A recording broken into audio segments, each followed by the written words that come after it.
Salute everyone. The streets are buzzing. Hope everyone's well. How you doing? Ready to chop this thing up tonight. It's all about the NBA draft. As we know, the lottery is around the corner. I'm going to have fun tonight chopping this up with you all tonight. And we're going to look at the NBA draft wings available. We're going to talk about the current wings on the New York Knicks. A lot of wings, a lot of choices to be made with this NBA draft. We're going to chop things up. Salute to the chat. Salute Kaiser Soze. Appreciate you. Let's get it. JM3. Let's get it, yo. Drew, always up in here. I hope everyone's well. Sherwin, already talking about the wings on point. Shaden Sharpe, legit 6'6". Yes, sir. And Drizzy, Sharpe, if you're moving up, moving some vets. Yep, we're going to talk about Shaden Sharpe tonight. Lily Phillips, how you doing? On fire already. That's a tap. Many choices for real. And I like Quentin Grimes as well. He has to play some more, absolutely, right? And it's a wing league like we talk about. And without further ado, salute Geraldine entering the building. Appreciate you. Let's talk about some of the good, the bad, the ugly that's on our minds throughout this week of NBA playoffs, NBA news, New York Knicks news. And we'll start with the good like we always do. The lottery is almost here. I can smell it. I can taste it. And this is the year that the New York Knicks are due for some luck, right? The 11th spot with a 9.4% chance of moving into the top four. It would change the course of this franchise, enormously. It can't be understated just how important this draft lottery is, right? 9.4% chance, whatever superstitions you believe in, pull it out. And of course, we don't yet know who's going to be on the days for the New York Knicks, right? My thoughts are that RJ Barrett is most likely the one.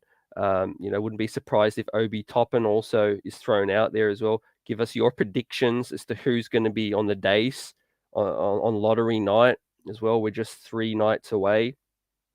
And of course, there could be Tom Thibodeau, could be someone from the front office. Who knows? Maybe they got a surprise up their hands for us. But hey, the lottery's almost here. I know you're pumped. I'm pumped. And we're going to talk about the wings that are going to be available in this draft in the lottery. Of course, from the top to the bottom of the lottery, in case we move up. We're going to talk about our choices of moving down as well. And the wings that are currently on the roster, like I said. And there's a lot of trade buzz already starting. Draft night, obviously, after the lottery. And the New York Knicks are going to be very active. There's a log jam that needs to be cleared. Julius Randle, what happens with him this season? Probably a trade on draft night, not likely. But there is already some trade, proposals thrown out there this week on ESPN. A proposal with the LA Lakers. where the New York Knicks would send Julius Randle and also Evan Fournier to the Chicago Bulls, with the LA Lakers getting Zach LaVine and the New York Knicks getting Russ, and 2 first-round selections as well. So there's more and more buzz as the week goes on.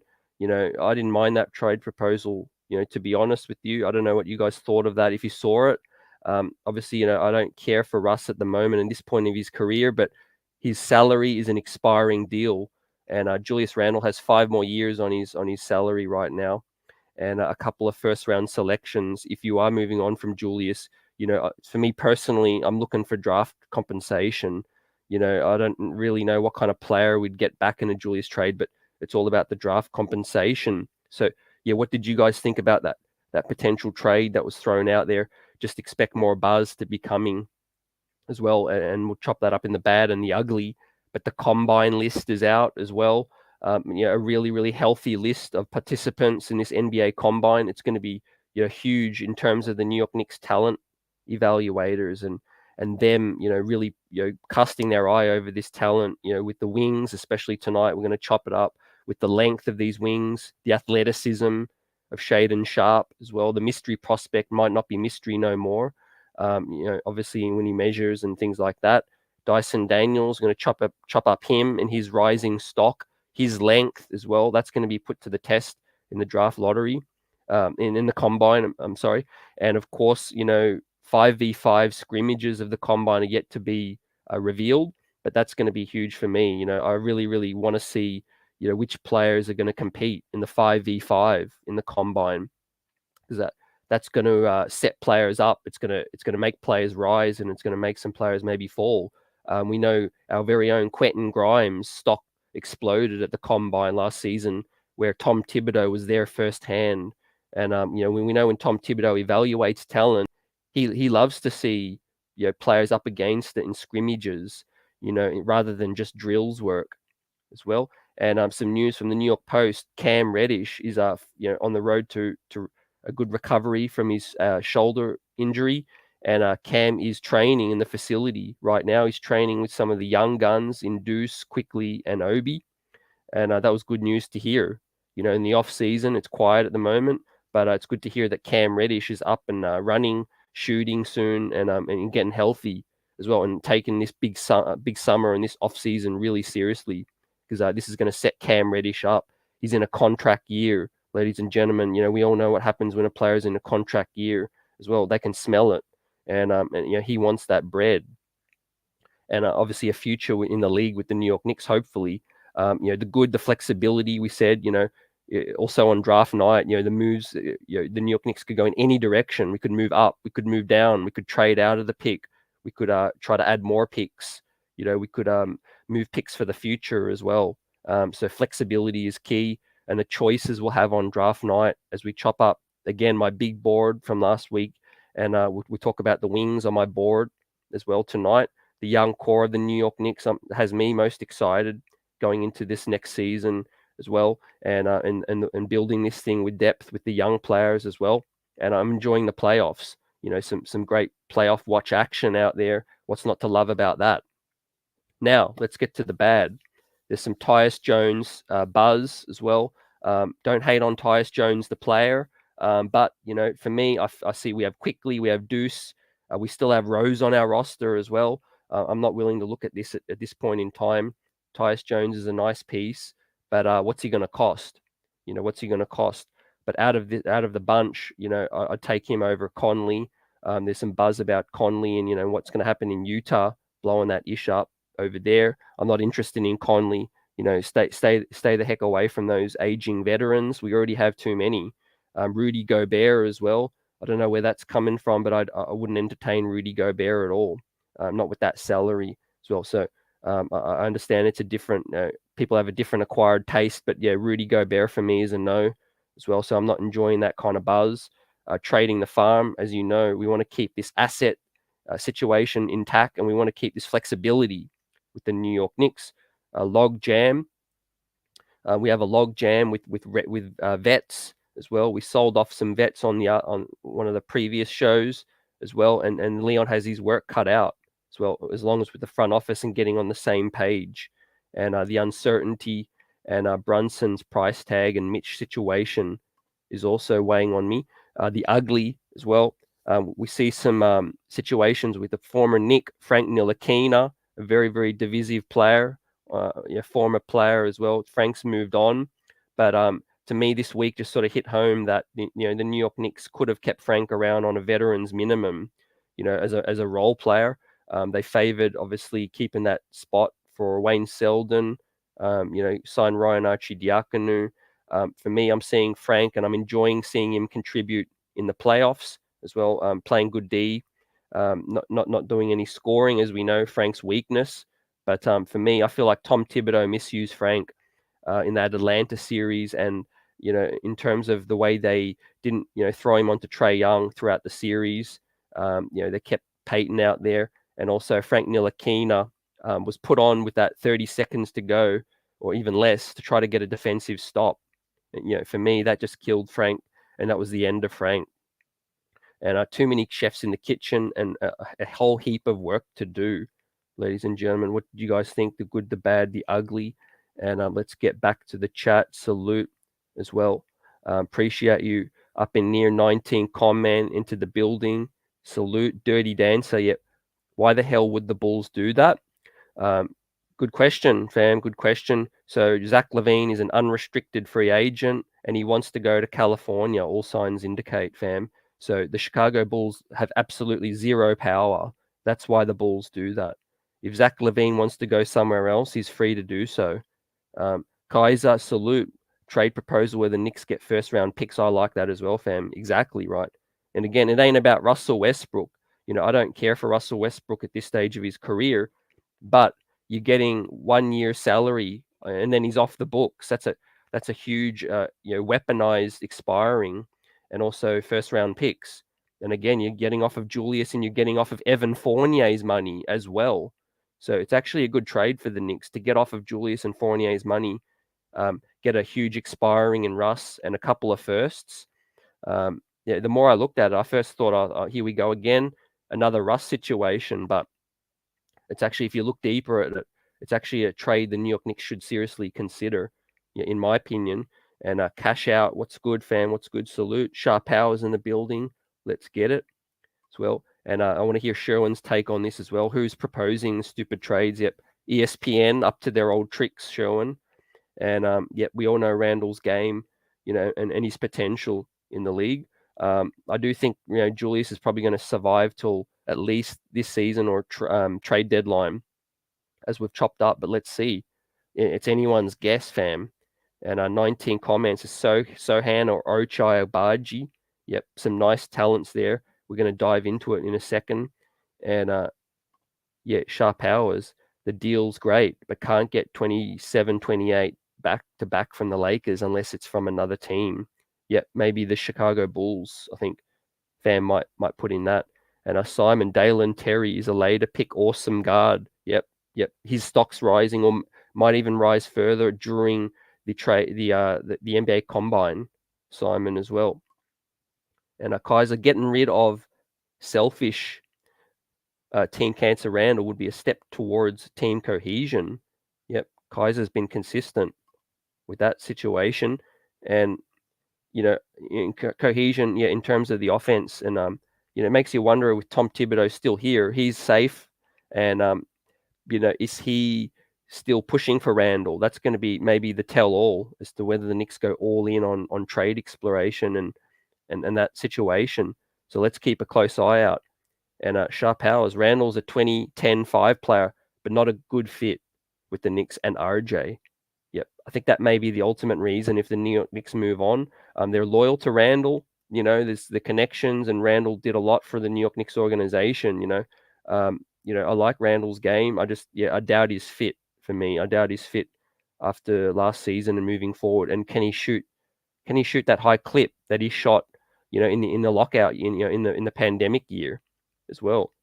And Dirty Dancer, if we haven't had a steady hand since Kidd and Pablo, I'd take Trey Jones for the mid-level exception as well. Yeah, mid-level exception, fam. I'm glad you put that out there, Dirty Dancer, as well. You put the cost as well. Some players just want, to talk about an option. But if you put the cost and you're willing to take that, mid-level would be reasonable for that kind of productivity. I'm not going to doubt that at all. For me, I want to see quickly a bit more, but I could definitely see the New York Knicks taking a closer look at Trey for real. And Gunner, salute my guy. What's good? What's good? Always got things buzzing. And Kaiser says Randall leads the NBA in isolations and is inefficient as well. And he was also in the wrong role, like we know. We've talked about at length. The Julius Randle situation, he was, the number one option on a team that was not even a play-in team. And, we needed better ball movement as well. I blame Tom Thibodeau a lot, for Randall's struggles as well, and him not being able to put Randall in better situations as well. And Sharpe Powers, we scream about the youth, and Obi needs minutes. So what do we do with Randall? Yeah, he does take up a ton of minutes for real. And Will, what's good, fam? Salute. Let's get it. And Sherwin, Peyton didn't play in the playoffs. Peyton is a better defender than Frank. Maybe in terms of consistency, but I think Frank's size and length is a more better defender for situations. Elfrid Payton's sitting on the bench out there in Phoenix, and Frank's playing as well. So that had Twitter buzzing this week. So I want you guys to all weigh in on that situation as well. And Dirty Dance, I'd only trade for Russ with assurances we can cut him the next day. I feel you, Dirty. I feel you, man. Like I said, when I saw that, I thought, man, stay the heck away from Russ. But you look at the salary, you look at the expiring salary, and if we're getting off of Fournier's money as well as Julius, you're going to have to take Russ. You're just going to have to take him, and you're getting 2 first-round picks, possibly 1 first-round pick, maybe not, but 2. I think it's worth it. It'll keep things interesting for a year, but what's better on the other side? I think it's 2 first-round picks as opposed to Julius Randle right now. 19 says ISO Westbrook, I'm good. Yep, Westbrook, the player, is frustrating right now, and the Lakers can't wait to get out of him for real. And Shah says Tyus Jones and quickly, I'm going with it. The 1, Brunson is good, but he's staying with the Mavs. Are you sold on the Spider trade, CT? Yeah, fam, I agree with the Tyus and the quickly. I like that as good. I'm good with the Brunson now too. Brunson's just going to cost 25 plus mil as well. I'd probably prefer Tyus Jones on the the MLE, like you said. And also the Spider trade, I'm not sold.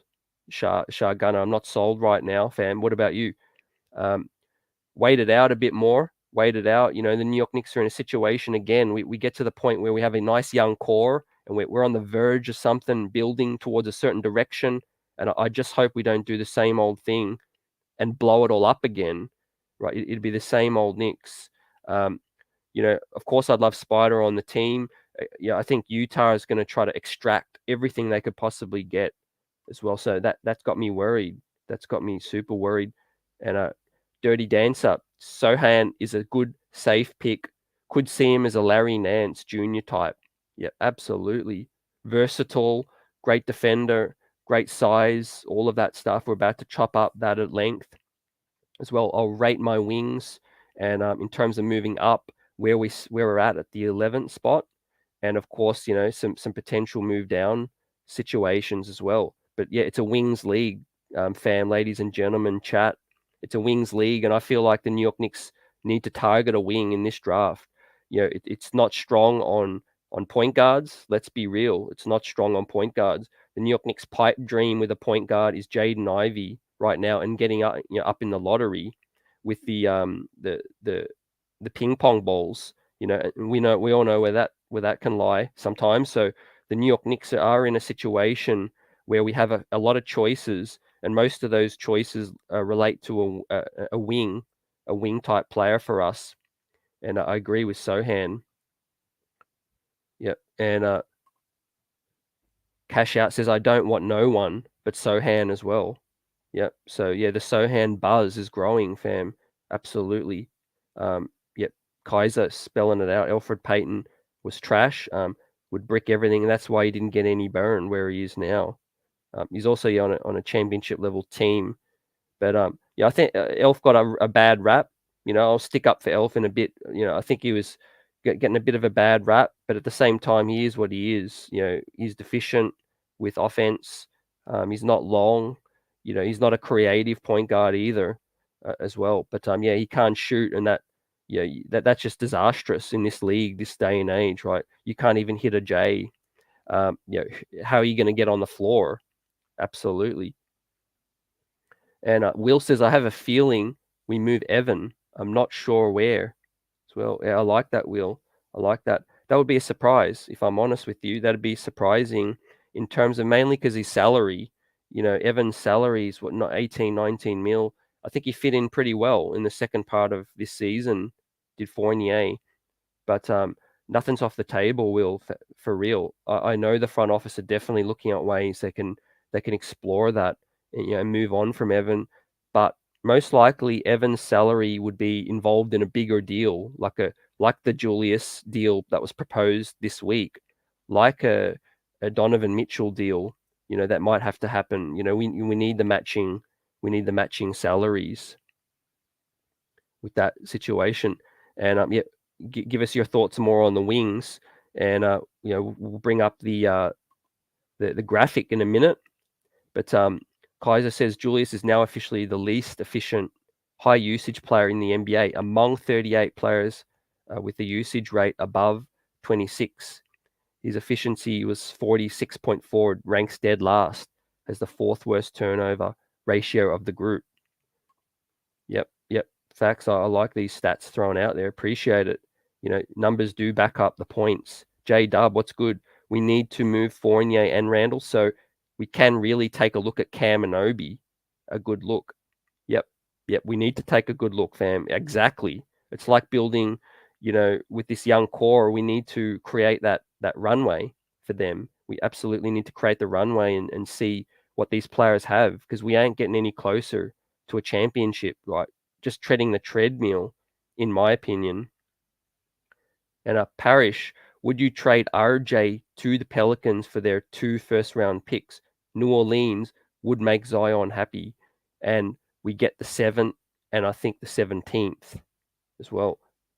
Well, man, getting creative with this situation, but yeah, I'm going to have to say no to that, Parrish. I do like those picks, but RJ is a guy I've just got to keep. I'm building around him at this point in time because of stability, first and foremost.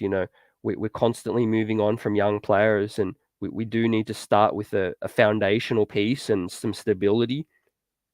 Do I think RJ has some deficiencies that he needs to grow and improve with? I absolutely do think that, but I'm keeping RJ around. And Sharon's got some stuff on Brunson. Brunson is ranked 5th in the most. Brunson is ranked as the 5th, the most player in the NBA. I think you're missing something out there. Yeah, I'll get to the next one. Yeah, Randall had a PER of 15.7 this season. Wow. And Shah, if we're not gonna start IQ at a 1-year stopgap like Westbrook or D Russell, will bring us back Cap. Yep, that's what it's all about, fam. Chess, not checkers. Again, people are too enamored with what's on the court this upcoming season and that, right? This is just a stepping stone to get to where we need to get to. And sometimes we need to take a few hits to get future assets, right? As long as we're not sacrificing too much development, if we can get cap relief or considerable assets for the future that'll help us, we need to consider it. It's a business, and this front office should know. Being businessmen, being around the league for so long, being a part of so many different trades, as Leon Rose, he should be getting creative, right? This is what I want to see from my GM and front office, right? This is year 3 for them, right? I want to see them pull off a move that just has me wowed. I want to be wowed. I want to be surprised when I see this Woj bomb or something on draft night. I want to go, wow, those guys really pulled off something big, Yep. And Brunson is ranked as the 5th most player in the NBA. Yep, as long as Randall Burks get moved, I think that's a positive off season. Yep. So, Yeah, Bren's still holding out hope that Randall will get moved this offseason. Burks is an absolute huge candidate to get moved. And, Burks is a nice locker room guy, and we know Tom Thibodeau's misused Burks, but I do hope he gets moved as well. Fam, let's clear the log jam. And a Kaiser in the playoffs, Randall's stats are even worse. Yep, facts, right? We saw that. And E says New York has the 77.6% chance to end up with the 11th pick in the draft, and I think Sochan is where they will take him. Yep, Jeremy Sochan, 77.6% chance, like you said, of staying where we are. Absolutely. That's the reality. We all have hope with the lottery a few days away, ladies and gentlemen, but we have to face those realities, and I'm looking at the 11th spot first and foremost, and Jeremy Sochan would be a nice fit with this team, a multi-positional player, a 6'9" utility on the defensive end with crazy size and some upside as well. So we're definitely going to pull that up in a second and chop that up further as well. Who else we got entering the building? New Yorker, salute fan. What's good? Pacers want Randall and have space. A number one back works for me. Yep. Like I said, if I'm moving Randall, I'm looking more for the future and not a player back. I'm looking for the compensation in terms of the draft. What can we get for that situation? And Shah Gunner, I'm definitely sold on Spider trade because he kind of underrated. CT's biggest advantage over RJ is since a rookie, he had led Utah to the playoffs, and it's not his fault Rudy Gobert can't guard a stretch five. Yep. Yeah, definitely. Good points there.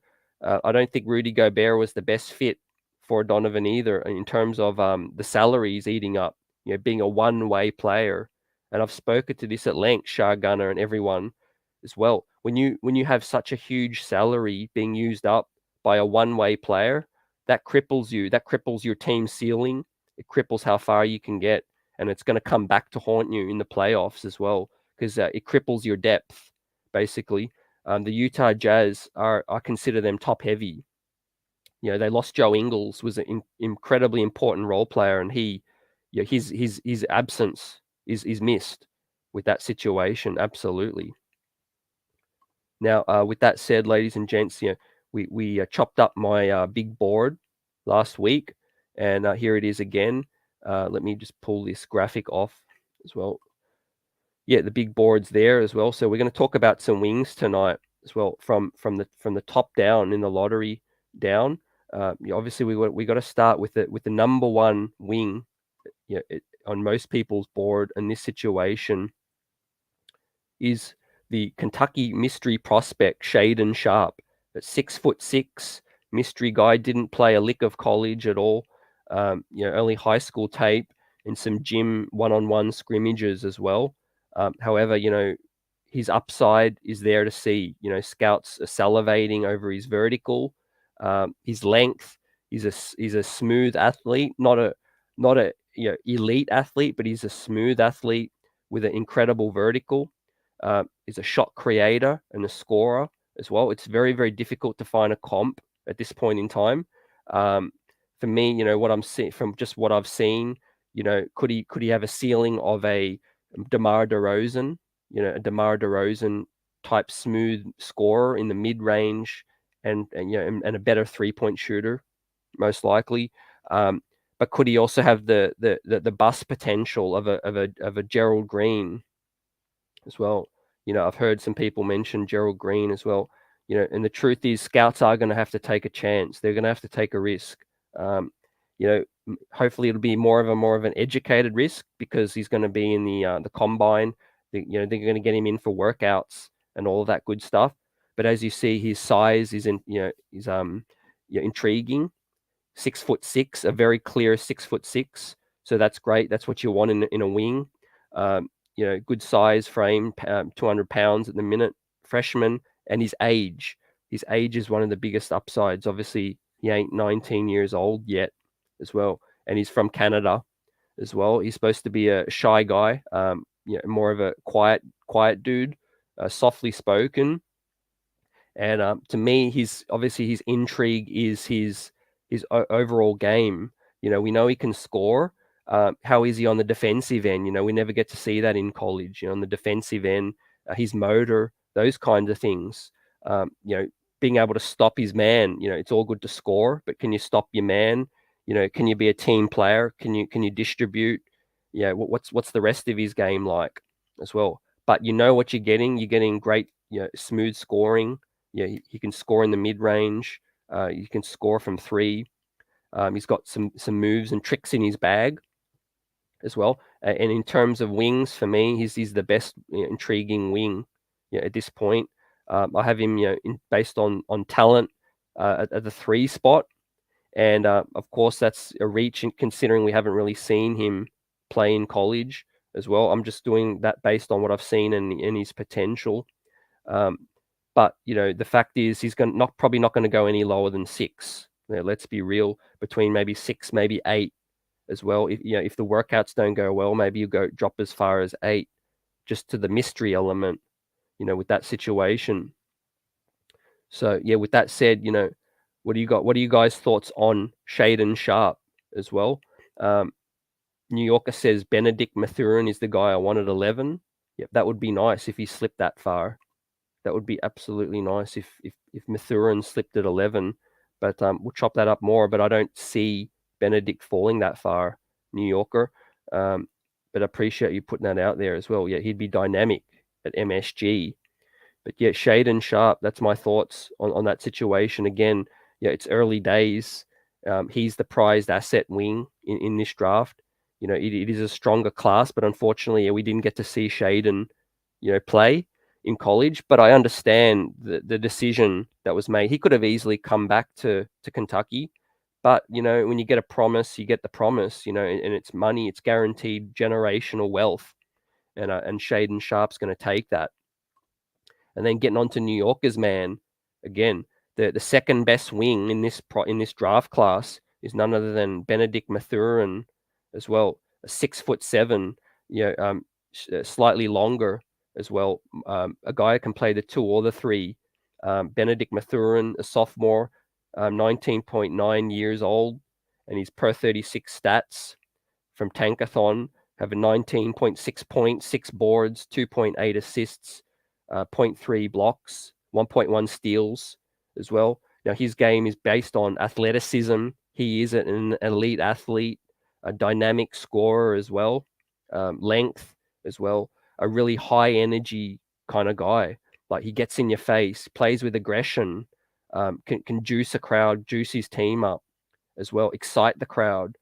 He would be box office for the New York Knicks, and I currently have him slated in the 7th spot on my big board in the orange range, which is a trade up target as well. Absolutely, Benedict Mathurin would be and should be a trade target for the New York Knicks, a move to trade up as well. Just due to the guys ahead of him, I don't really see Mathurin going any higher than 5. So with that said, that's only 5 spots the New York Knicks got to climb. So they got Cam Reddish, they got assets, they got picks, they got veterans as well. The New York Knicks MO, their first target should be to try to trade up for Shaden Sharpe or Benedict Mathurin, in my opinion, or Jaden Ivey, of course. But we'll talk about that more on the guard show, on the point guard show. But we're all about wings tonight, ladies and gents. And Benedict Mathurin, we saw it in college. We saw what he was about. And for me, it's a safer pick. Absolutely, it's a safer pick than Shaden Sharpe. And you don't have to move up as high as you would for Shaden Sharpe, most likely. Now, we could obviously be surprised, but Benedict Mathurin's around that 5 to 8 range as well. That's pretty much a lock, in my opinion. He might shut some gyms down and potentially go even higher. Teams, of course, are salivating over this kind of wing. This is what you need in this day and age, right? He can finish in traffic. He slams it on people. He's got a crazy vertical as well. And he's shifty and he's athletic as well. And his age, he's not 20 years old, which is good as well for his future prospects. And what have we got on Benedict? Yeah, anyone else got some thoughts on Benedict? Jet Life salute what's good, fam? And Hector, what's good, fam? Jalen Duran is my pick, the youngest in the draft at 18. Yep, very, very raw. Has physical size to start. Has 3 years to fully develop and help us on the defensive side. Yep, crazy wingspan. You're talking crazy wingspan. But yeah, New Yorker, appreciate that. Benedict as well. Your guy at 11. I'd be thrilled. I'd be absolutely thrilled if Benedict Mathurin could get to us at 11. And in my opinion, it's most likely going to have to be a trade up if the New York Knicks can even could get there. What do you guys think it would take to get up to the spot? To take Mathurin. But like New Yorker also says, Ben Shot's money as well. Facts. He can straight ball. And Kaiser says, hopefully Shaden falls or we can move up. Yep, absolutely agree. Those are the two wings the New York Knicks should target to move up, right? And try to capitalize on this draft with less superstar potential, And we're going to talk about its strength in terms of its depth. There's no doubt there's depth at the wing spot, but we're looking for a home run hit first and foremost. That should be your aim. If it's too expensive or no team's willing to play ball because they want Mathurin themselves, then so be it. But we have assets, and that's what we're here to chop up tonight. New Yorker says, I agree. Move up with Cam. See, I like some Cam. That's a tough choice as well. The New York Knicks traded for Cam, and they obviously think of him highly.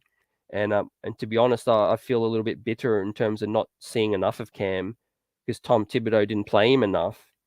Tom Thibodeau didn't play Cam enough, but at the same time, Cam, we mention his name, like New Yorker says, because he has value.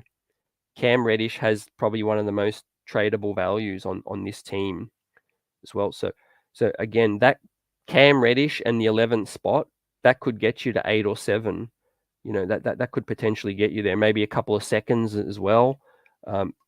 The New York Knicks have a serious better chance of moving up than they did last season when they were in the 19th spot and they wanted to get into 13 to get, Chris Duarte and to get those other guys, Trey Mann and whatnot. That was just too far to climb.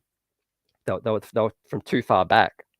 And E. Gibson says, I agree. Mathurin would be a safer pick if New York was to move up. Yep, exactly. You know what you're getting. Now, what do you guys think about their fit? Their fit with the current squad. Let's say it's IQ at the point, Mathurin at the 3, RJ at the 2. Like those guys would fit really well together, in my opinion, as well. Dynamic, from both of them, Mathurin and also Shaden Sharpe. So fit tick, upside tick, age tick, game tick as well.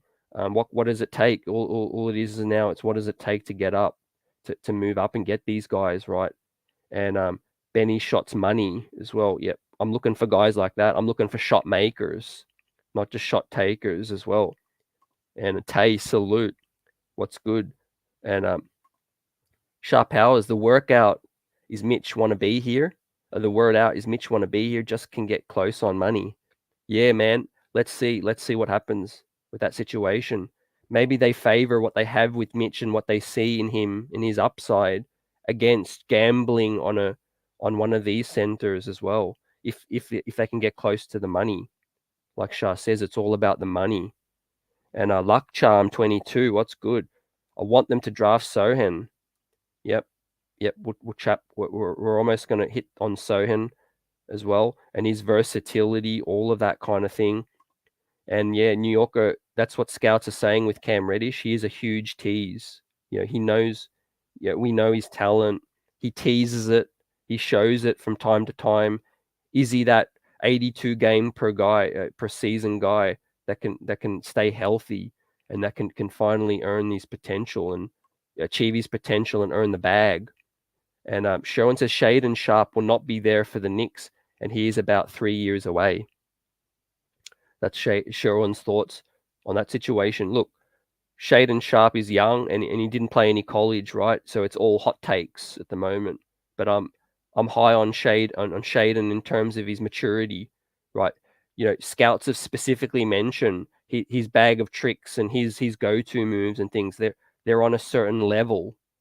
For an 18, 19-year-old, his game is incredibly smooth in the one-on-one isolation game as well. So again, with Shaden Sharpe, what is his motor like? What is he like in a 5v5 setting as well? So that's going to be one of the biggest what ifs.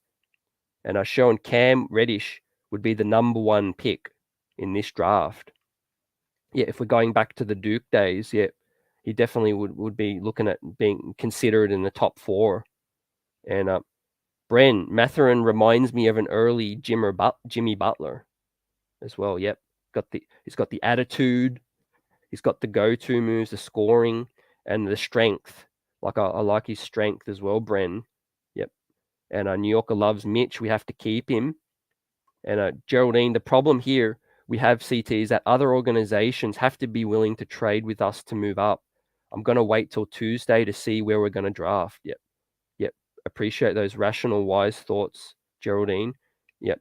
It's all about, first, like you said, Tuesday. It's all about that. And your first point hit home as well. Organizations have to be willing to trade with us, right? We're going to have to offer them an incentive and enough incentive to want to trade back down. Maybe there's something they've seen that they're a little bit spooked by. Maybe they're spooked by Shaden Sharpe's other parts of his game. Maybe medicals. Who the hell knows? But the draft combine is going to be huge, Geraldine. Like I said, because it's a closer look at these mystery guys that everyone keeps fawning over and frothing over and whatnot. And they're going to have to try to put in great workouts and please these scouts and really get their buzz going, right? And as we know, the combine has dudes that rise and there are dudes that fall, right? Dudes in the 20-something range right now probably thinking each day, man, I'm slept on hard, right? I'm going to go into this combine and show these fools, just how it's done. Jeremy Sochan, those kind of dudes. Usman Dieng, we're going to chop up further tonight. But there's going to be rises, straight facts. And Kaiser says, I would offer any of our vets to move up. Yep, any of the vets. Yep, they're all expendable, absolutely. And Bren says, I'm happy to take someone who slips out of the top 10. To be honest, CT, what other players have been taken at 11 over the years? I don't know specifically at 11, Bren, but there have been some great players picked at 12, 13. Donovan Mitchell, 13. D. Booker, I think, at Devin Booker was picked at pick 12, I think, ladies and gents. So, yeah, definitely close to that kind of, range. Yep. And Ben is such an efficient scorer as well from such a good program. And we have to move to the 5 spot to lock up Ben. New Yorker says, yeah, that would be the roundabout, the safe range. When you talk about Chet and Jade and Ivy, Keegan Murray, yeah, you got to get to that 5 spot. And Kaiser, I think Shaden is going to go lower than 5 just because of being an unknown. We got to trade up to 6 to get Portland on the phone. Yeah, Portland's going to be a huge one. And with that said, ladies and gentlemen, Simon on the board got the chat and the show buzzing. Appreciate you, fam, with the $20 super chat. Appreciate your support. What have you got?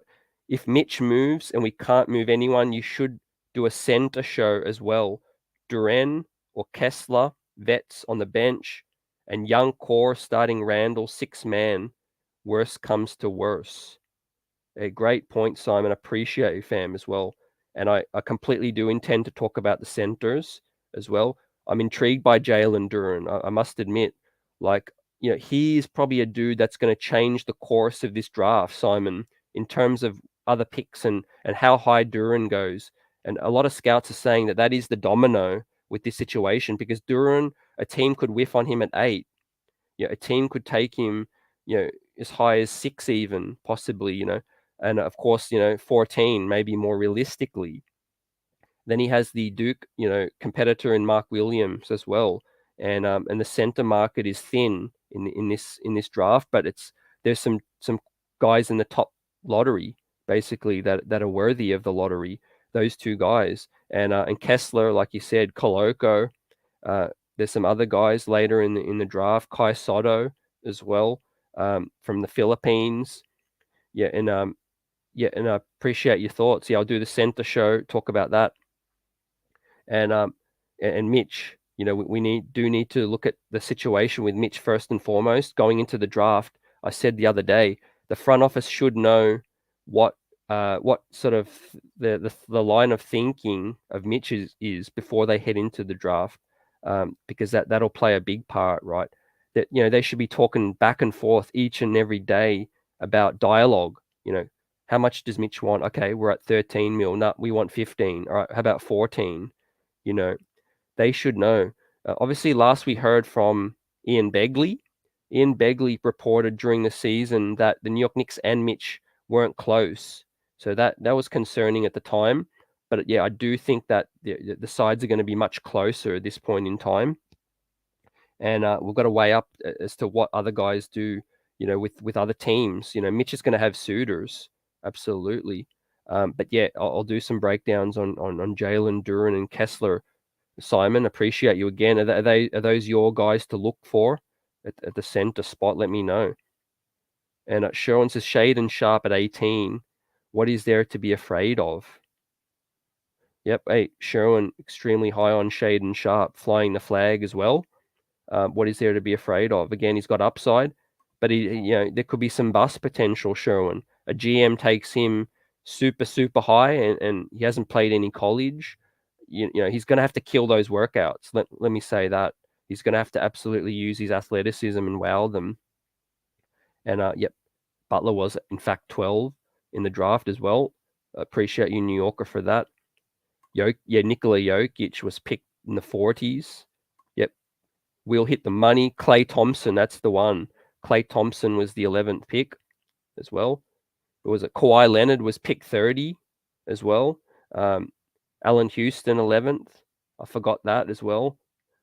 Donovan Mitchell, was 12 or 13, I believe. And New Yorker says, I give Mitch 15 per for 5 years. Yep, I think 4 years is the max, New Yorker. I think 4 years is the max contract that Mitch can get. But he's definitely going to get all 4 years guaranteed. I feel like he stayed healthy. And I'm happy for Mitch. I'm glad he stayed healthy, first and foremost. That's big for the guy. That's big for the guy as well. So, ladies and gentlemen, after Shaden Sharpe and Benedict Mathurin, the next wing on the board that's on everyone's mouth as well is Johnny Davis. Johnny Davis, 6'5", sophomore, 20 years old. He's per 36 there, 20 points, 8 boards, 2 assists, 8.8 blocks, and 1.2 steals. Johnny Davis, a professional scorer, an excellent rebounder. Instead of great, I should have put that excellent rebounder as well. 8.7 boards for a wing, for a 2 guard. Great rebounder. Not an efficient shooter at this point in time. Now, just as I checked Tankathon, his stock's dropping a bit. Maybe other guys are rising, but Johnny Davis was always around the 5 to 10 range throughout the year. I've got him on 8th on my big board 1.0. Give us your thoughts on Johnny Davis as well. Is he a guy that you would take at 11 if he's there? Absolutely. Or is he a guy if you just had to move a couple of spots? Would you be willing to part with Cam Reddish or assets to move up 2 spots to get Johnny Davis?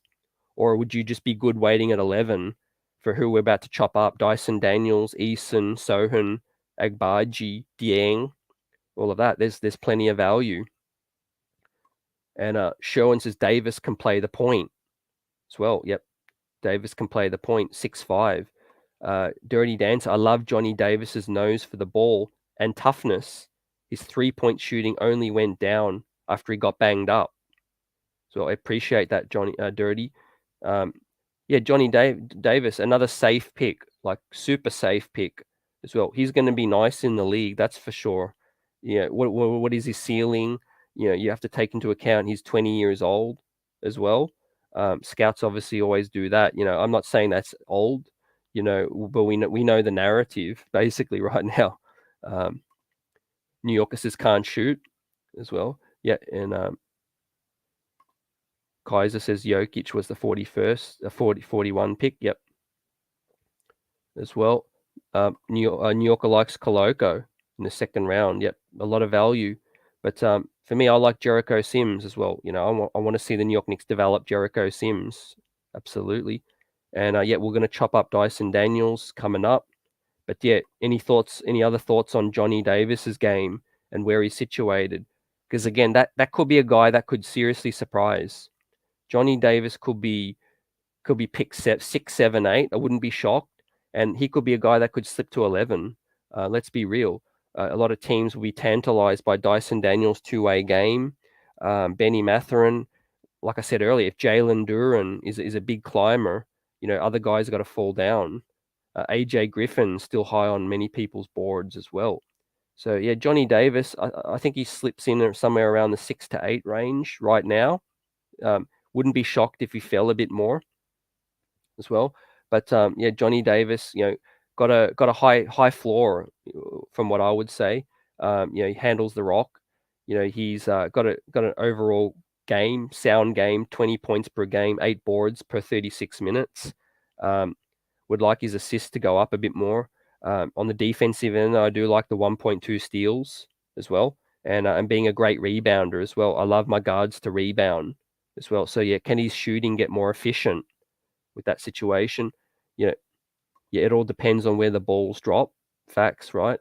And Sherwin says Davis should go after Sharpe as the second best shooting guard. Davis is a great defender from day one. Yeah, grittiness, he gets after it.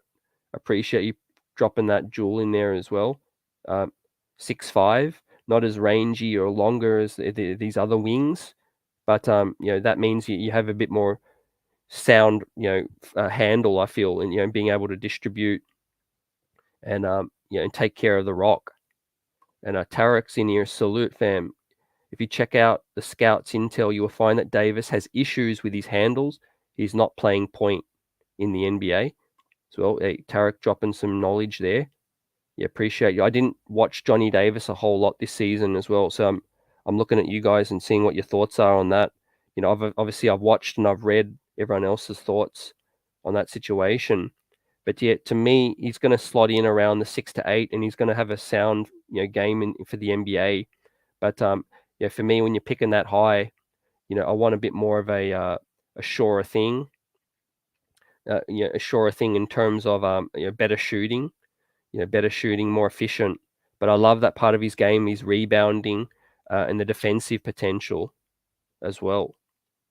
And he says Koloko won't drop to where we pick in the second. I like him too much as a prospect. Yep, that's the 41st pick, ladies and gentlemen, the New York Knicks have, or the 42nd pick in the second round. But there's going to be some talent.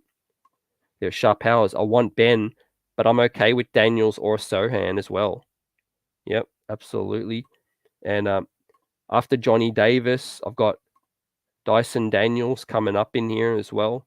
The Australian native, growing by the day. Reports now he's 6'8", 175 pounds. G League, Ignite. Obviously 19 years of age, one of the younger wings in this situation. Per 36, 13 points, 7 boards, 5 assists, 0.8 blocks, 2.2 steals.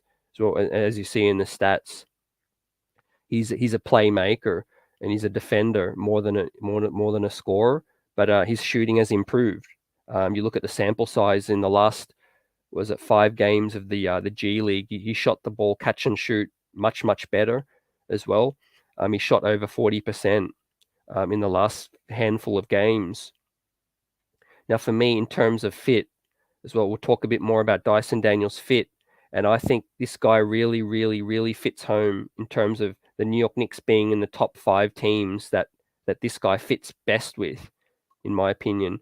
You got Quickly and you got RJ, 2 guys that want to score. Basically, Dyson Daniels brings the length and the size and the defense to make up for those guys' deficiencies. And he play makes first and foremost. He's not going to want or need the ball all the time, and he's going to get them involved. He's going to play his role. If he can catch and shoot the way he's been doing and continue to do that, he's an absolute mountain of a defender as well. He moves his feet well, stays in front of guys. He can lock you down. He's a good character guy. I know that. He's got maturity as well as an international prospect. And his father was a basketballer as well. His father was a baller. So for those of you that don't know, he's from a basketball family. Um, Again, 6'8" and possibly still growing. What's not to like for Dyson Daniels at pick 11? But the question is, ladies and gents, do they need to move up for Dyson Daniels?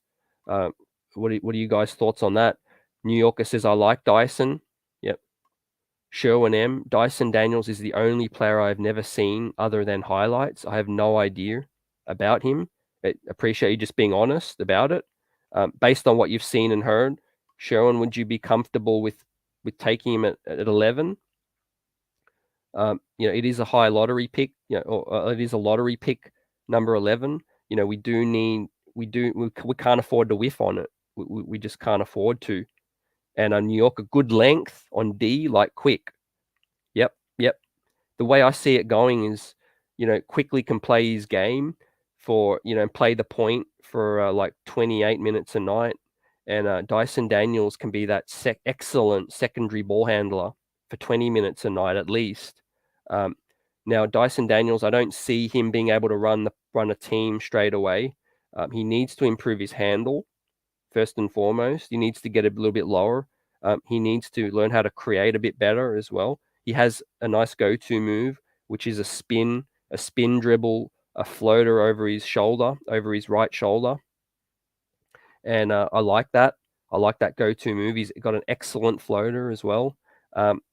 His knocks are his aggressiveness. Again, when you're not completely comfortable with your handle and you're getting stripped, you're not going to be as aggressive. But he's certainly not no Frank Ntilikina from what people sort of might be thinking. Worry signs and things like that. No, he's definitely not a Frank Ntilikina on that end. He's much stronger coming in. He's stronger and he's obviously taller. He's 6'8" already, and he might even be 6'9" by the time the season starts. Now, to me, that sounds good. A guy that can really be a great secondary ball handler as well when Quickly might be struggling. Let's say Quickly just hasn't got it going.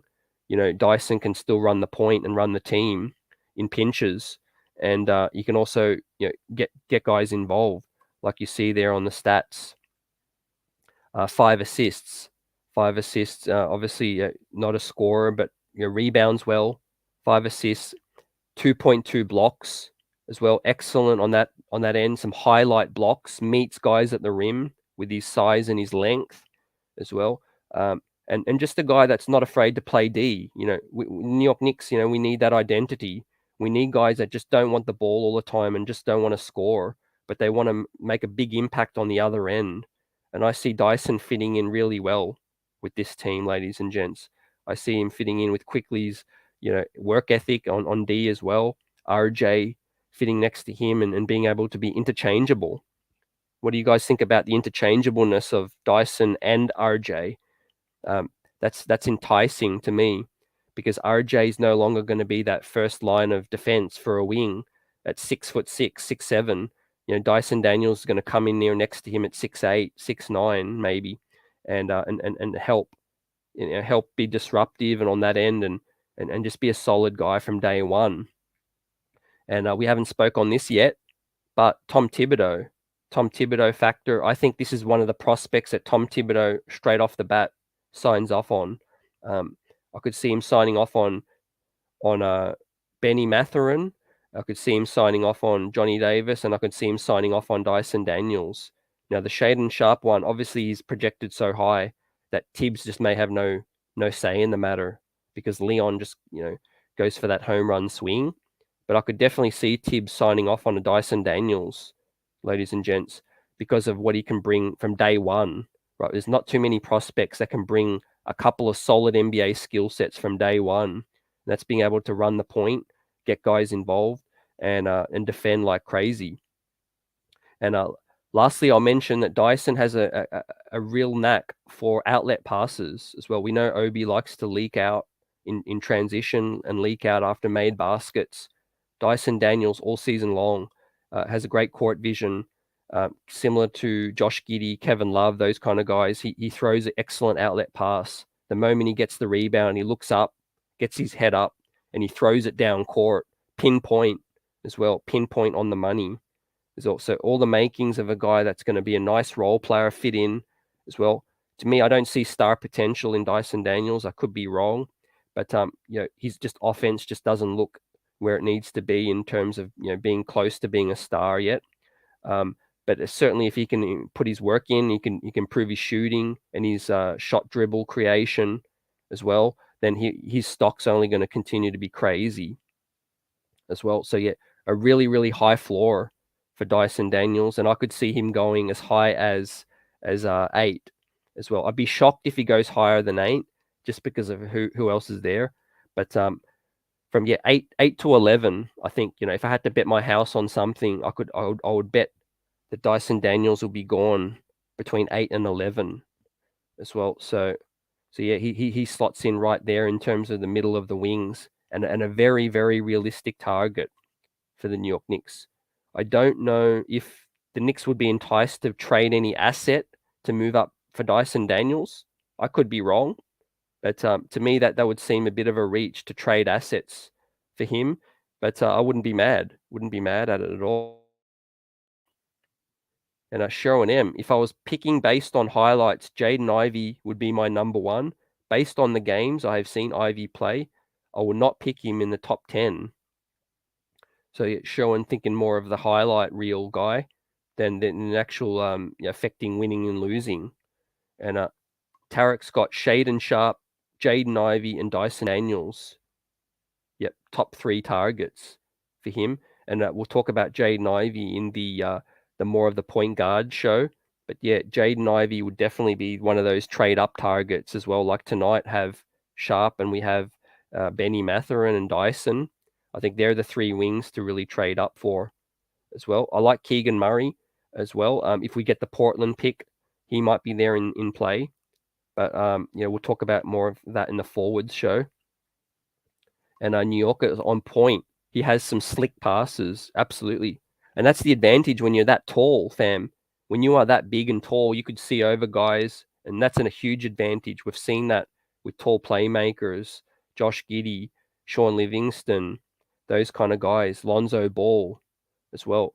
And speaking of Lonzo Ball, that just came out of my mouth. That is a comparison that some people have given for Dyson Daniels, and I could see it early on. I could see that as a fair comparison as well. I think Dyson Daniels is going to be extremely disruptive on the defensive end, and the fact that he can guard 1, 2, 3 as well next to Quickly and RJ, yeah, it's just a dream fit, for this ball club, and just being a solid player, solid wing with size. Now, I would love to see Dyson grow even taller. If he could get to 6'9", now you're really talking about a 6'9" small point forward wing, a point forward. And of course, the taller he gets, the more chance he could finish stronger in traffic and also even dunk over people as well. And a Dirty Dancer says Dyson looked unafraid at the Rising Stars games. He belonged and seemed to get better as the year went along. Yep, I like that, fam. I like that. He definitely did. Being an international prospect, we know sometimes it could be like a fish out of water. But like I said, I do know for a fact Dyson Daniels is from a great pedigree. He has basketball in his family as well. He's from the NBA Global Academy here in Australia. So he's been living, eating, and breathing basketball for the good part of I don't know how many years now. But I know he didn't play college. Some people might feel that's a knock. But a G League, I think that prepared him well. I think it was a win-win for the G League Ignite for Dyson Daniels. The fact that we're talking about his stock being this high for an international guy, I think it's a win-win. And Tarek saw the whole NCAA tournament. Yep, right, that's good. I appreciate that. And Ivy is a lock for 5 from New Yorker. Yep, I could see that. And Tarek says, yep, smoke and crack if Ivy is not a top 10 guy. And Drew says, I saw a tweet from NBA Trade Report that this team was interested in a D'Lo trade. I'd only do it if I got rid of some vets, mainly Julius. Yep. Yeah, I think that's out there, fam. I don't know about that account, NBA Trade Report. I've seen some stuff from there, and obviously there could be smoke where there's fire, but I just see the D'Lo trade as something that's a possibility as well, that the front office would have looked at and explored. Yep, I do feel that's definitely a possibility. Bren says no hate, but Daniels reminds me of a taller Elf Payton. Yep, I don't see that as hate either. I think in terms of his fluidness, his body movement fluidness, Dyson Daniels is a bit more of a rigid guy. I think again because of his height, his frame and his height plays a part with that. He needs to get lower with the handle. He needs to work on the handle. Dyson Daniels. He comes into the league or in the combine with a tighter handle. Man, that the playmaking abilities just go through the roof. Now you're talking about a serious closer ceiling like Josh Giddey. That kind of ceiling if his handle gets better as well. Because I think Dyson Daniels right now is a better shooter than Josh Giddey. He can stroke the ball better than Josh Giddey can. And South Goona 86 friend, what's good, fam? Too many folks who sit on the fence postseason have too many opinions in preseason. We don't need another rookie. And I called it last season when I set out rotation. Our rotation will be a talking point. Yep. I appreciate you, fam, for that. And Sharpe Powers, Knicks are making moves. They just signed 4 new coaches. Knicks are making moves. They just signed 4 new coaches. I haven't seen anything with that, fam. But I wouldn't be surprised if there is some sort of shake-up as well, because we do need offensive coordinators as well. We obviously lost Kenny Payne. We lost Woody throughout the season as well. So yeah, we definitely have some holes to fill. And New Yorker says he does need to tighten up his handle. Yep, absolutely he does, fam. With that, but no doubt I think he will. Tightening your handle is probably, obviously nothing's straightforward, nothing's easy, but out of the skill sets coming into the league, it's one of those things where if you just work and work and work on it, then it's gonna improve. Just like shooting, reps, get in the gym. Tom Thibodeau will be pleased with the Dyson Daniels, in my opinion, as well. And I've said this in the past, fam, as well, but I could see one reason why the New York Knicks decision makers don't go for Dyson Daniels, and this is why. I feel like they're enamored with aggressive offensive players as well, and Dyson Daniels' knock could be that he's not an aggressive playmaker. He's not an aggressive offensive player as well. He makes excellent reads, but he's not an aggressive at times as well. So that could be another knock as well. He avoids contact at times. He has an excellent floater that like Quickly did, that he goes to all the time almost. Before getting into the when he gets into the paint, he'll look for the floater as well. And Benedict to me is the most sure thing in the NBA draft, to be honest, says New Yorker. Yep. Yeah, the athleticism, the scoring, the intensity, all of that stuff reeks of a solid prospect. New Yorker, I appreciate that. And Dirty Dancer says, besides Johnny Bryan, our assistants are weak now. Yeah, we definitely have a huge void to fill, and that will get filled as well. Whether Tom Thibodeau likes it or not. Could one of those assistants be Rick Brunson, the father of Jalen Brunson? We know the history behind that, ladies and gents. The public enemy in the house, salute. Daniels is another Exum. I think he's actually his floor is higher than Exum, fam. I think Dyson Daniels' floor is higher than Exum, but his ceiling is a lot lower as well. His ceiling is a lot lower. And Kaiser says we don't need another rookie. So where you think we are going to get fresh talent and athleticism, or we should just keep signing vets off the trash heap of other teams? So that's Kaiser's thoughts on the situation here with the Knicks. I think we're building for the future, but with Tom Thibodeau here, he's going to push for veterans. I wouldn't be surprised if he pushes to keep Alec Burks. And one concerning thing is mentioned this week in the New York Post as well, that reiterated, Mark Berman reiterated that Tom Thibodeau was not for the Cam Reddish move. He didn't see him as an upgrade over whoever was here. So, like I said, that just shows that just tells you that he's high on Alec Burks still, Evan Fournier.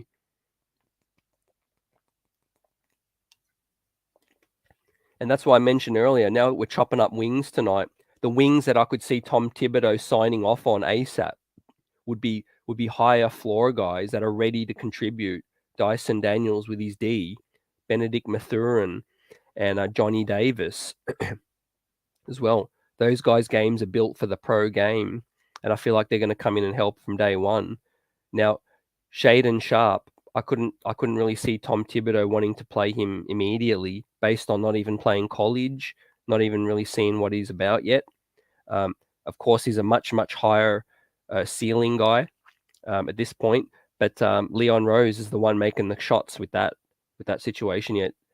That's just my thoughts on what I think Tom Thibodeau will go for. And losing Payne and Woody was a setback. Yep, absolutely. It did help. It didn't help this season, fam, and it left a void in the locker room. Bonding with the players and building accountability. I think those guys were huge for the locker room, right? Two really OG experienced heads, and it's really intriguing to see who they bring in to support Johnny Bryant and co. With that situation. And Ben Mathurin, how could I forget one of my favorite players? Get him if he falls to us. Yep. Get him if we can move up as well, Tarek. Benny Mathurin is a player that's worth trading up for, I feel, because it ain't going to be that many spots. If you look at it, pick 11 up to pick 6 or 7, that's doable. That's very doable. Another first round pick, another player, and maybe a couple of seconds. It's doable. It just depends on how much a team at that range loves Ben Mathurin versus some of the players that could be there with our pick, with pick 11. Yep. Yeah, we absolutely missed Woody this year, especially with the Randall saga. That's another good element. New York, I appreciate that. And did Public Enemy number 1. If we didn't lose Peyton, Knicks didn't re-sign him. Peyton didn't play at all in the fourth quarter, just like Fournier this season yet. Yeah, I'm not missing Elfrid Payton, but I do know what he brought to us in that pandemic season. But in terms of his weaknesses, I prefer not to have him around, in terms of shooting the rock.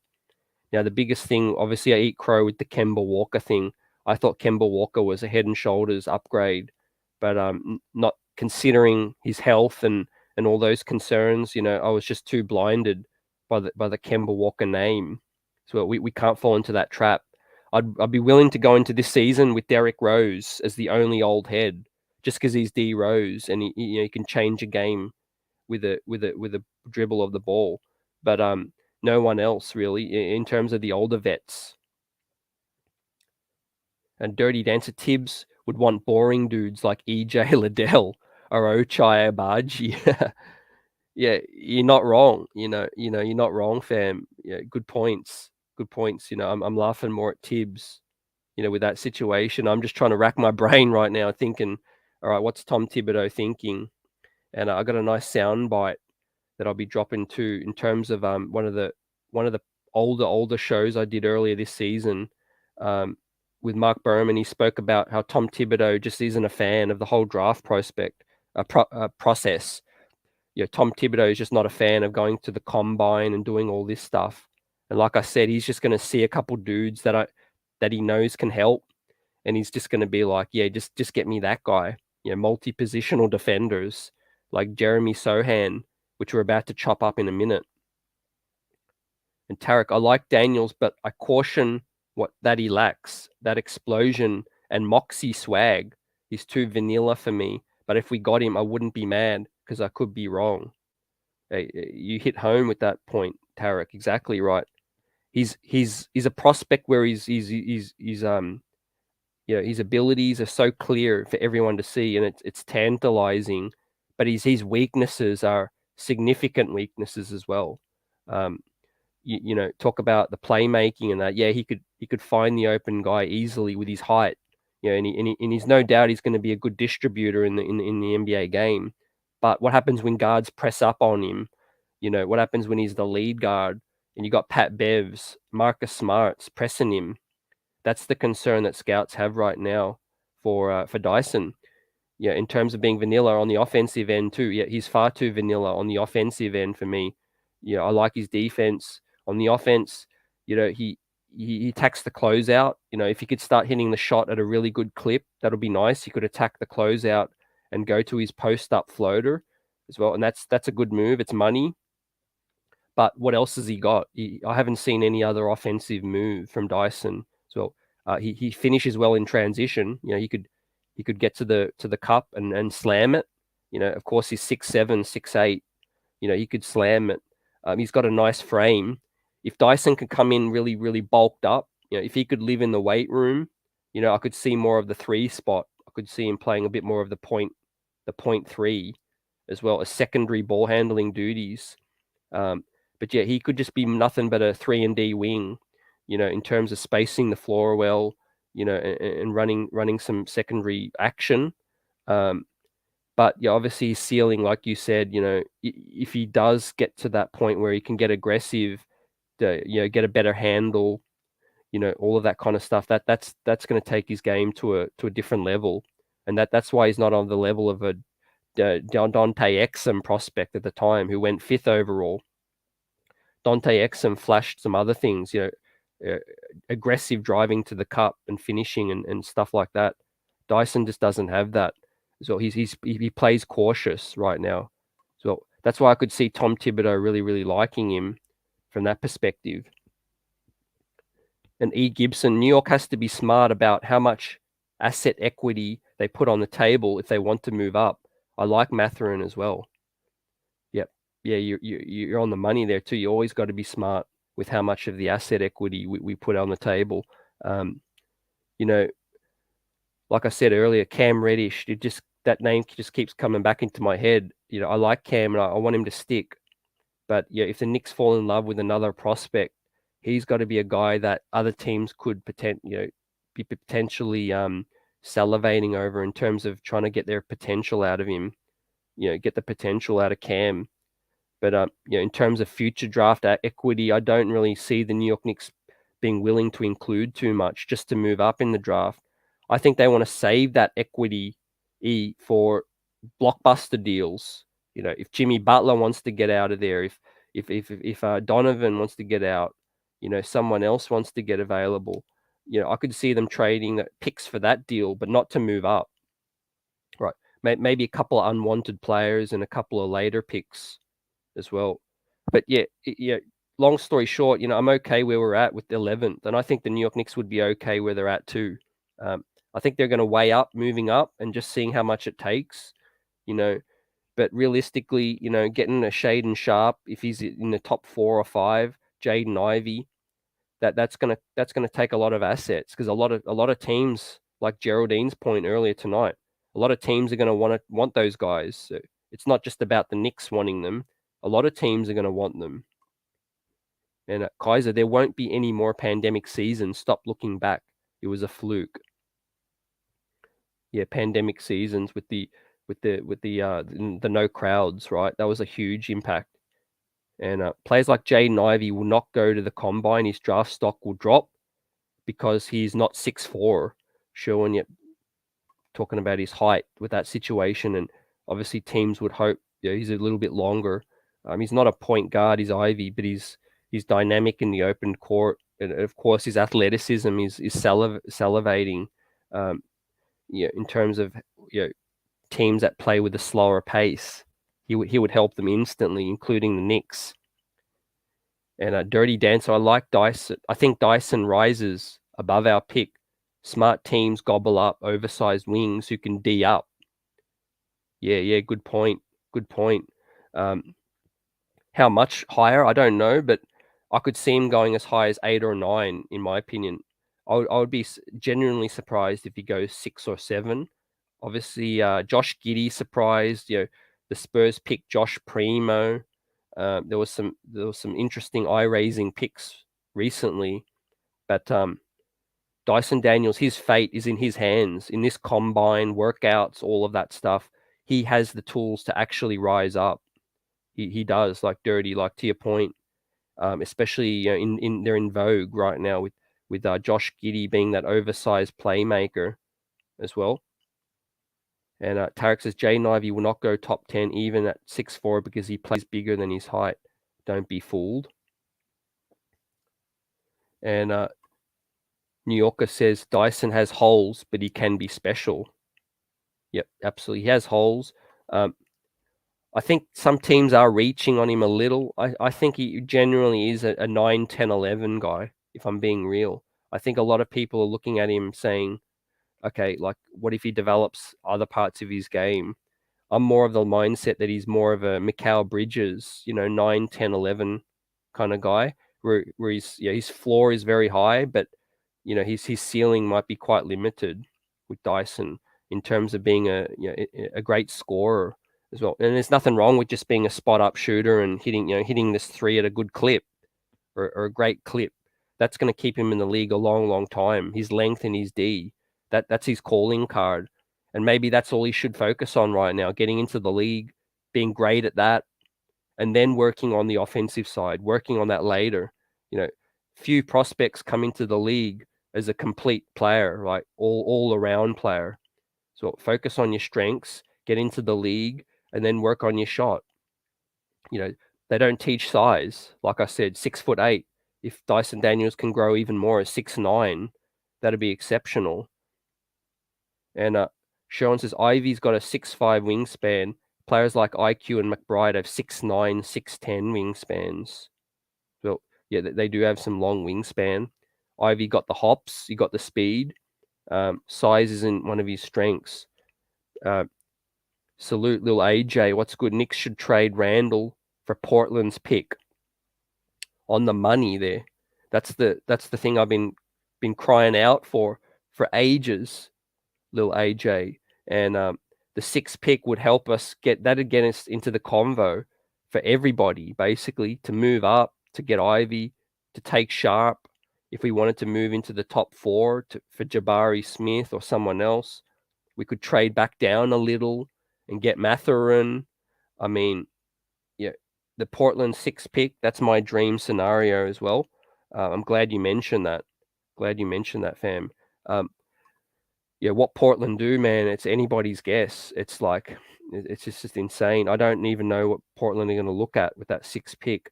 But if I was a betting man, I'd bet that they move it for a veteran, right? I would bet that the Portland Trailblazers move that 6th pick for a veteran, because I don't see them making that selection, for the long term. What about you guys? So yeah, little AJ's on the money with that. Look out for Portland, what they do. Tarek, no matter what you say, Ivy will be top 10. I say top 5. Yeah, I say top 5 too. Right? I think in Indy, where I've got him in Indiana, are looking for that future point. He'd be he'd fit nice with Indy. I think with Chris Duarte as well. And of course, they're looking to move on from Malcolm Brogdon. They're looking to shed some vets as well. I could see Indy getting in the mix for Benny Mathurin, Ivy, or Shaden Sharpe as well. This is Indy's first pick this high in like 2 decades. So in Indy looking to hit that home run, ladies and gentlemen, they have not had a pick this high in 2 decades, I think, or even longer. And D Cool up in the house, salute. What's good? Let's get it with the wings tonight, right? We're looking for the wingman. And of course, we're talking about our current wings. We've chopped up Cam Reddish a bit. Like I said, I hope Cam Reddish sticks, ladies and gents. I want him to just see what we get out of him this season. But unfortunately, the strength in this draft is wings. And sometimes you just got to go with what you got to go with. We have Quentin Grimes, we have RJ, and they're 2 of my keepers. They're 2 of my absolute keepers. Quentin Grimes, I feel, has the ability to grow his game to being a playmaking wing. Quentin Grimes was a point guard growing up. 6'5". He has a better handle than people think. He has low gravity. Great defender as well. Shoots it. Huge ceiling with the shooting. And I think Quentin Grimes has an even bigger potential with handling the rock as well and making some plays. So we shouldn't be thinking about packaging Quentin Grimes at all, right? That was a solid swing at 25, and let's keep Grimes. RJ, yeah, he's a building block as well. So it's Cam Reddish as the 3rd wing, to me, whether the New York Knicks, decide whether they want to move on or not. Evan Fournier obviously going to be talked about in a bigger deals. I think Evan Fournier might stick around one more year, and then his money will become a lot more stomachable for teams. Evan Fournier's money next season is going to be in like a $18-19 million bomb coming off the books for a team, and that could be a weapon that the New York Knicks want to use. So, I ain't mad keeping Fournier around for one more year. Let me know your thoughts on that situation, just because his money is going to be expiring soon. And he can shoot the lights out, right? Teams need shooters. I think he's a liability on the defensive end is Fournier, but he needs to be in the right role. If Fournier's coming off the bench 20 minutes a night, shooting the lights out, one more year, wouldn't be mad. And little AJ, Portland want to run it back. Either they choose Jeremy Grant or Randall, bro. Randall is a 6, 7, and 10 guy. Yeah. Jeremy Grant or Randall, bro. Absolutely. Dame Lillard, man. I hope he stays in Portland. To be honest, why move now? You're a career guy with the Portland Trailblazers. Your legacy's there. It's up to Portland to do him right. Portland got to do Dame right and just get him some vets for the last couple years of his career, right? Try and make a run. Try and flog that 6 pick off to get a quality vet and make a run, like you said. And Jeremy Grant's going to be one of those guys too. And Sherwin says the strength in the draft is power forwards and centers. There's some guys there in those spots as well. I just see in volume there's more wings, but there's certainly some great power forwards which we're going to chop up in the future as well, and a couple of great centers in the top 15 as well. And Sherwin also says, Grimes had a great handle in high school. He's not using it. They're not using him enough, right? And I don't want to pull no receipts, but I did a show about 30 games into the season, maybe less. And it was a short video. It was after a bad loss to Indy. And I said, if the New York Knicks season is to be a success, they need to insert Quentin Grimes and Deuce McBride into the rotation. And this was right around when Kemba Walker and Fournier just wasn't working. We were getting the run out of the gym. Basically, that Indy game, we got run out of the gym. And defensively, we couldn't stop no one. And that's when I said Quentin Grimes needs to play a lot more. And then what happened later? 30, 40 games down the track, Quentin Grimes came in and started playing a lot more. And his impact was evident. Quentin Grimes changes the game. He changes it from a defensive standpoint. He's just a very, very talented defender. And he's shooting, man. We don't need to say nothing about it. Quentin Grimes is going to be a all-time great NBA shooter, I feel like, as well. Coming in as a rookie, hitting 7 threes in one of the games, right? He had it cooking, and he got a high release. He got an Allen Houston release point.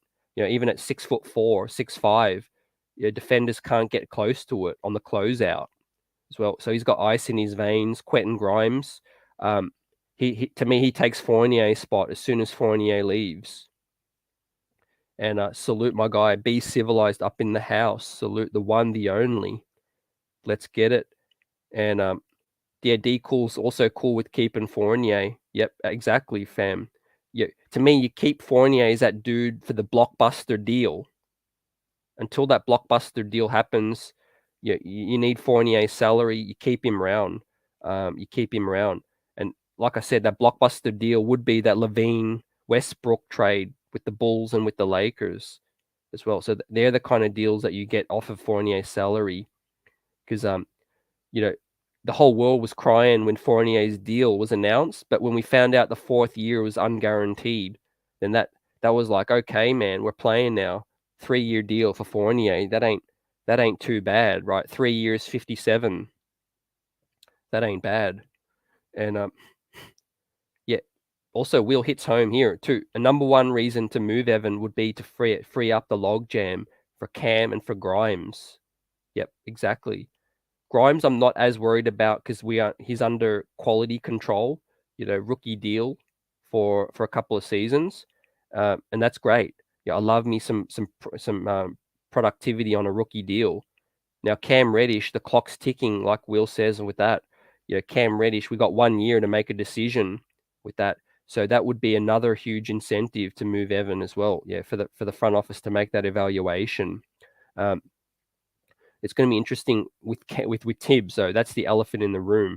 Tom Thibodeau wasn't for the Cam deal, and so man, the stars don't look good for Cam right now in terms of with Tom Thibodeau around, and him reaching his potential. And a New Yorker, 1 more year is right for Fournier. He shot well for us after a slow start. Yeah, on point with that, right? Yeah, 1 more year, and then he's an $18 million expiring, right? That's a sexy trade weapon for teams, right? With an expiring salary that big, and little AJ, also Ben and Sochan are both my picks, but Davis and Tari Eason are great picks too. Yeah, absolutely, fam, on point with that too. I like all those guys as well. And yeah, what's good? Once a Nick, always a Nick. Appreciate you up in here for the love of the game. Salute, guys. Like and subscribe for the love of the game. Hitting on football, boxing, sports in general. Excellent show there. Appreciate you guys up in here. Let's get it, Worldwide L. Always salute, fam. Who do you like in this draft, fellas? Up in near Soulfinger now in the building. Salute, fam. Who do you guys like in this draft? Give us your thoughts. And Tarek says, I told everyone in this draft that Grimes reminds me of Allen Houston. Will he have that same career or better? To be determined. Yep, I like that too, fam. And you know what's ironic? He got Allen Houston around the building each and every day. Like, if the New York Knicks marketing department was half competent, they'd be dropping a little Instagram or a YouTube story with Allen Houston and Quentin Grimes standing next to each other, playing a game of horse, or a mock 3-point shooting contest as well. That's what I'll be setting up ASAP as well. That'd be nice. And yeah, Tarek, I don't get the Cam fixation. Cam Reddish is a tease. He's a tease. He flashes potential, but yeah, potential so far for me. Can he stay healthy? That's the biggest thing for Cam Reddish, just staying healthy. Like, it was depressing when he went down because he was starting to get minutes. Tom Thibodeau got the word from the front office, put him in, and he put him in, and Cam started doing some stuff, but then he went down again as well. And like D Cool says, I hate to say it, but yeah, I think he might be trade bait. His name was already floated in the the deadline with the Lakers deal. Again, the LA Lakers are looking to shift things up, and apparently they're hot on Cam's heels. They're dangling. What's his name? The dude from Miami. They're dangling him, and they're dangling the Taylor Horton Tucker as well. They're dangling Taylor Horton Tucker and their other guy that was injured all this season as well. And Grimes' release on the high shot is exactly like H2O. Yeah, it's money as well. That's how you know a dude going to be in the league forever, man. Don't you? Like a dude like Kyle Korver, basically rookie year, comes in, strokes it like that, like with that kind of efficiency. It's crazy talk. All right, let's hit on the next wing, ladies and gentlemen. So we hit on Shaedon Sharpe, top wing of this draft class, intriguing prospect.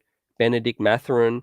Teams are going to be falling over each other to get those two guys, and I don't see either of them dropping below 7 as well. Then you got Johnny Davis with a higher floor, in my opinion, ready to come in and make an impact defensively. Rebounds, excellent, good size as well.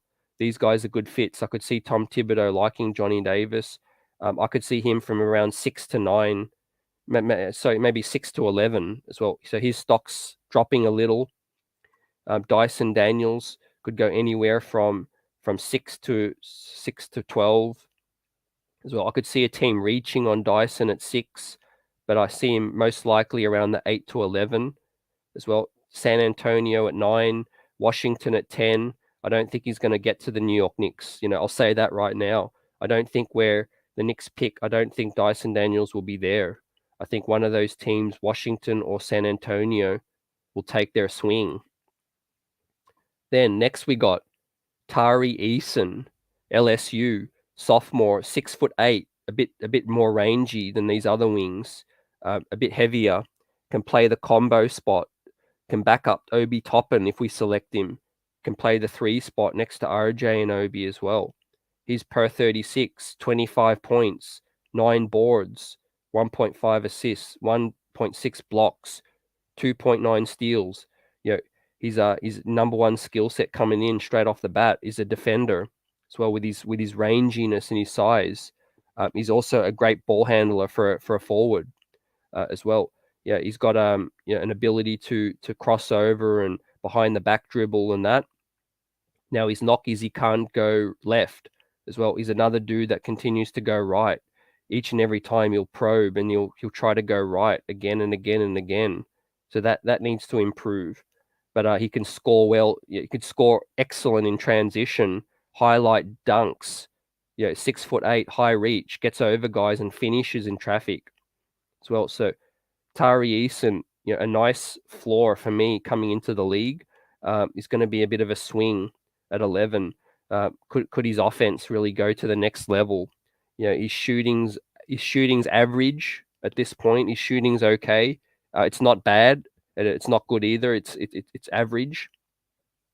But Tom Thibodeau, I could see him liken Tari's defensive, acumen, finishing in traffic as well. It'd be highlight reels with Obi Toppin as well. And for me, I'm comfortable with Tari Eason at pick number 11 as well. So let's get some thoughts out there on Tari Eason as well.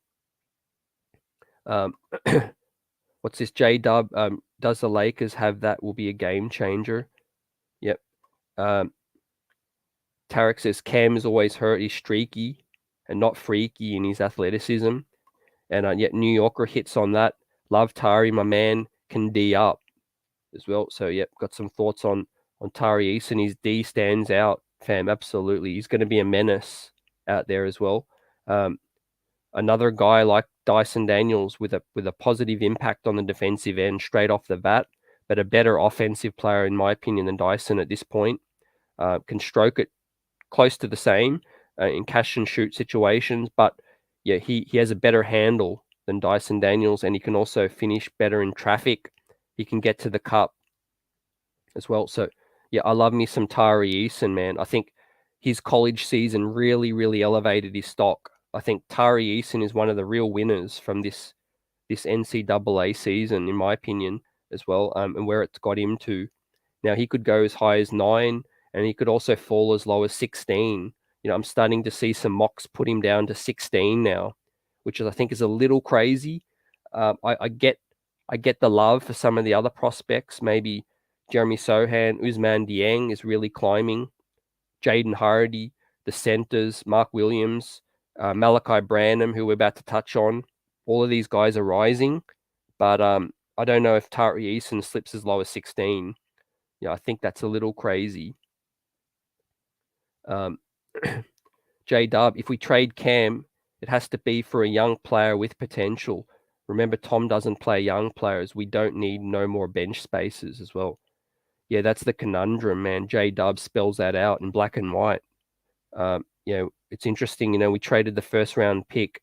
It was a bad pick with the protections, but we got Cam. Whatever we do with Cam, we need to make good on it. Either make good with Cam or see what we can get.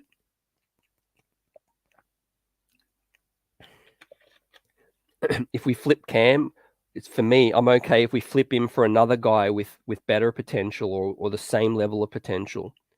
But it can't be Tom Thibodeau's decision. If the front office believes in Cam Reddish, they made the trade. If they believe in Cam, they need to force Tom to play him. And I think that's what they did. Cam entered the rotation and he started playing some decent minutes, not great minutes, but the front office, if they want to see what Cam's got this season, that's one of the situations where they're going to be like, man, Tom Thibodeau, play Cam 18 minutes per night. right? Whether he backs up Obi, backs up Randall, or plays next to Star J, all of that kind of good stuff. And also back to Tari Eason, New Yorker says Tari is the best defender in the draft. Love him. We need more picks. Him and Ben, and I'm set. Yep. Yeah, fam. Exactly, fam. He just got that dog in him. I feel like Tari Eason as well. For whatever Dyson Daniels lacks with the athleticism and the aggressiveness, Tari Eason will bring. He'll bring similar or better defense, but he'll bring aggression on the offensive floor as well. Now, his limitations, like I said, he can handle the rock extraordinarily well for a forward, but he can't go left. He'll just go right and right and right, and the scouting report is out. So if he can correct that, he can work on that going left with his dribble. That'll take his game to another level as well. But yeah, scouts aren't completely sold on his shot. They're not completely sold on his ability to create a shot as well. So that limits his offensive ceiling. And they see him coming into the league as a 3-and-D wing. But basically, which there ain't nothing wrong with that. The New York Knicks need these guys. They need 3-and-D wings, in my opinion. If we can't get Sharpe, we can't get Ivy. We need to look at Mathurin, Daniels, or Eason, Sochan, or Malachi Branham. These guys we're going through today. I think, right? You just take those picks and move on, and see where they fit, basically. And J Dub says, "I'll pick Johnny Davis or Agbaji. They have more potential." Yep. So yeah, Johnny Davis more offensive potential. Agbaji with the sound 3-point shooting, athleticism, sound 3-point shooting. Yep, it's going to be close. I think J Dub. Those guys are going to be bunched together. I feel they're really going to be bunched together. It's going to be a crazy draft. Like this is so much parity with this, ladies and gents. Be civilized. If New York can't trade up, they should trade the pick, because Tibbs ain't playing whomever we get anyways. And besides, the real draft that's special is 2024 as well. And that's the conundrum that we face, Be Civilized fam, with Tom Thibodeau here. That's the elephant in the room. I hope we keep the pick. I hope we make the pick, to be honest, because guys like that are going to fit in terms of RJ's timeline, Obi's timeline, Quickly's timeline, all of that. Yeah, I'm building for the future. I'm trying to build a war chest of young players that are growing all together and become that young up-and-coming team that a veteran just looks at and says, I want to go there. And I can't let Tom Thibodeau impact that. I can't let him throw a spanner in that work. But yeah, that's where Leon's going to make that choice. He's the one choosing which direction this franchise is going to go. And this draft is probably going to help show us which direction they're going to take this thing. Are they going to blow it all up for Donovan Mitchell? Are they going to do the slow build? Obviously, Worldwide Wes is here as well, right? Worldwide Wes is a star whisperer, and his role is to try to bring a veteran in here as well. So, a part of me is thinking it could be the same old Knicks again, and they're going to, pivot directions to try to get veterans again up in here as well. So, yeah, it's going to be really, really interesting. It's going to be on. Done, Knicks, salute, fam. What's good? Let's get it. Let's get it. Talking wings tonight. And we'll talk some veterans briefly. But yeah, Rod says, what are we doing with Randall? How can the front office even operate without settling that issue first? So, and you bring up that great point, fam. I said this last show, and the chat also brought this up. We need to flip the draft and free agency order around. What do you guys think about that? We need to do free agency first, and then we need to do the draft, in my opinion. That's just where it should be at, fam. And then we could make our decisions in free agency, trades with Randall, all of that good stuff, and then fix out on a need. Draft a guy based on our need. And D Public Enemy says Eason is another Patrick Williams as well. Getting that out there as well.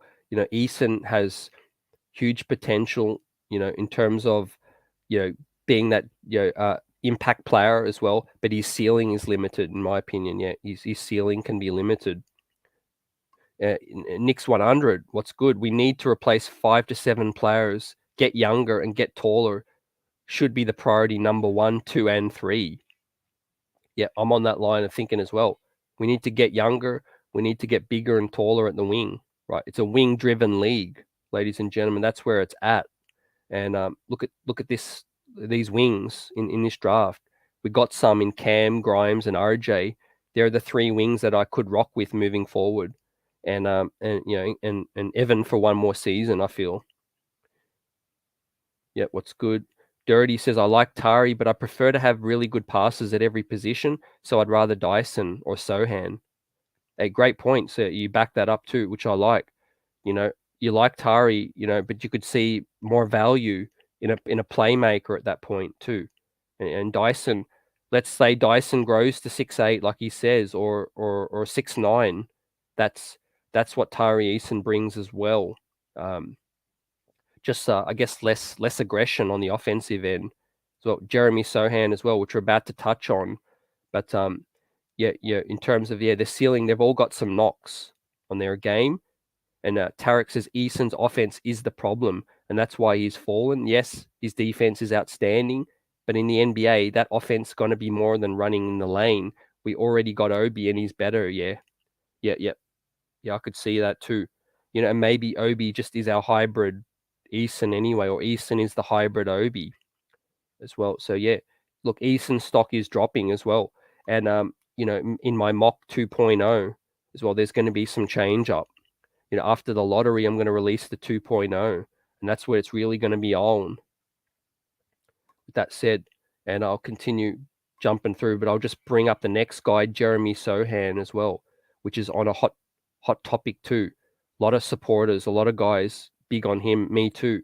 The fact that he can guard all 5 spots. But Knicks 100 says a point guard won't change the fact we get killed by legit wings. Will y'all understand that? Yeah, hey, I said I would have preferred Kelly Oubre over Evan Fournier, and I think that point Knicks 100 rings home in terms of Evan Fournier brought the offense this season, but we got lit up defensively. Evan Fournier just can't keep up with NBA wings right now. So yeah, we need size at the wings. Facts, right? RJ can't be worn out defending every single night. He needs help. So that's why get me Daniels, get me Eason, get me Sochan, get me Malachi Branham even. From that perspective, just another wing that can help out and score 2 ways. J-Dub, I don't trust Tibbs. When we pick the players he wants, he doesn't play. The Knick management should be who they want and force Tibbs to play them. Yeah. Yeah. I don't trust Tibbs' decision-making either, right? He's picking dudes on his career timeline. See, Leon Rose wants to be around a hell of a lot more time than Tom Thibodeau wants to be around, right? Leon Rose can do his job till he's, on his deathbed, basically. But Tom Thibodeau can't coach forever either. So, yeah, I feel like Leon Rose needs to be the one really pulling rank here, right? Give Tibbs a roster that can compete, but just say, hey, this is the guys that you've got to coach. Cut the input. You just have to coach them up. Like live with it. And Dirty says they're just keeping Tibbs so that Bryant doesn't have to absorb the L's this year. Yep. Yeah, you got to think they've got a contingency plan. They've got to think that. And Worldwide West was a part of bringing Johnny Bryan in, and he was the one talking to James Dolan about the situation. And Pudge Nice up in here, salute, fam. What's good? Let's get it. And Dun Knicks, would you say that this is the biggest off-season in recent history? Year 3 of the Leon and Co. You hit home with that. Absolutely it is. Biggest off-season in terms of choosing a direction, not in terms of making that big splash. Like, I don't expect them to make that big splash, and I think a lot of us fans don't feel the same. But they just need to set us on the right course and don't deviate or blow things up. Don't do anything stupid. What happens with the coach? What happens with Julius? Does Leon Rose grow in his role, or does he continue to flounder? All of those question marks, like the Knicks says, make this the biggest offseason in recent history to me too. And year 3, year 4 can get you fired. Maybe they don't survive. If they want to go down on a sinking ship with Tom Thibodeau, then Leon Rose will go down with him. New York, I would anything to get Ben. Yep. Let's see the combine we chopped up. The combine's where it's at. He's going to explode. I feel his game's going to show how intriguing he is too, fam. And I think he could go as high as 5 or 6 even. Yeah, the top 4 is pretty much set. I'd fall out of my chair if something crazy happened out of the top 4, but anything after 5 down to 11, man, it's game on. Scouts, earn your money. Yep, absolutely. And Simmons with the bad back, fam. Yeah, we made an accurate decision not to get Porter as well. Porter's gotten given the bag. He's out too, right? Yeah, no more soft tissue guys, right? No more soft tissue guys right here. We need guys that are built for this. Sturdy stock. RJ Barrett, Quentin Grimes. Yep, and salute for that. Yeah, Benny Mathurin has RJ potential, and J-Dub CT. Imagine IQ, Johnny Davis or Agbaji, RJ, Obi, and Mitch. Very young, but very athletic. Yep, I can imagine for days. Yep, I like a lot of those wings between IQ and RJ. Yep, Agbaji and Davis fit in. And that's why I said this is a wing draft. Right? We missed out on Mikal Bridges. We missed out on Miles Bridges. We picked Kevin Knox. This is our chance to make up for that. Get that wing next to our future power forward and our future shooting guard with RJ as well. We need to make good on this one, fam. We need to capitalize on where we fall if we can move up. So, yep, New Yorker says the combine's going to change a lot. And I love the fact that there's a huge participation rate this time.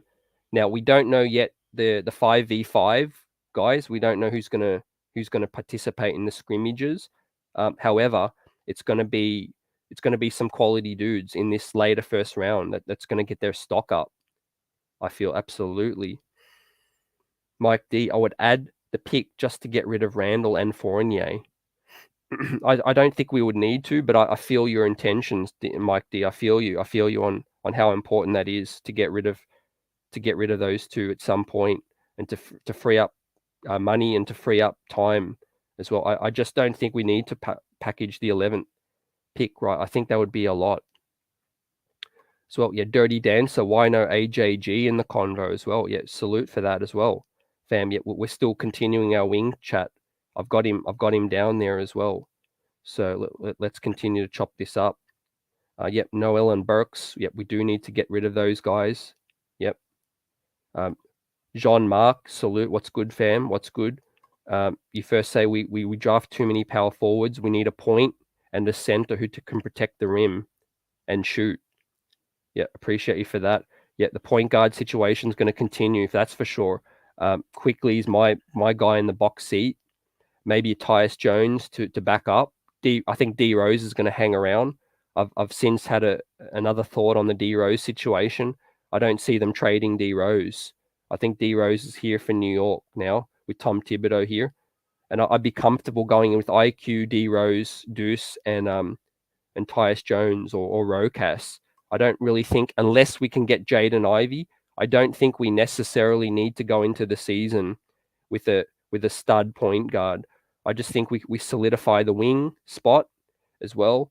We give more minutes to Obi. We figure out the center spot, and I think we continue to rock. And I salute to Allah Wise. Peace to the guys. Yep, let's get it. And like J Dubs asked, I think D Rose hangs around, fam, for one more year.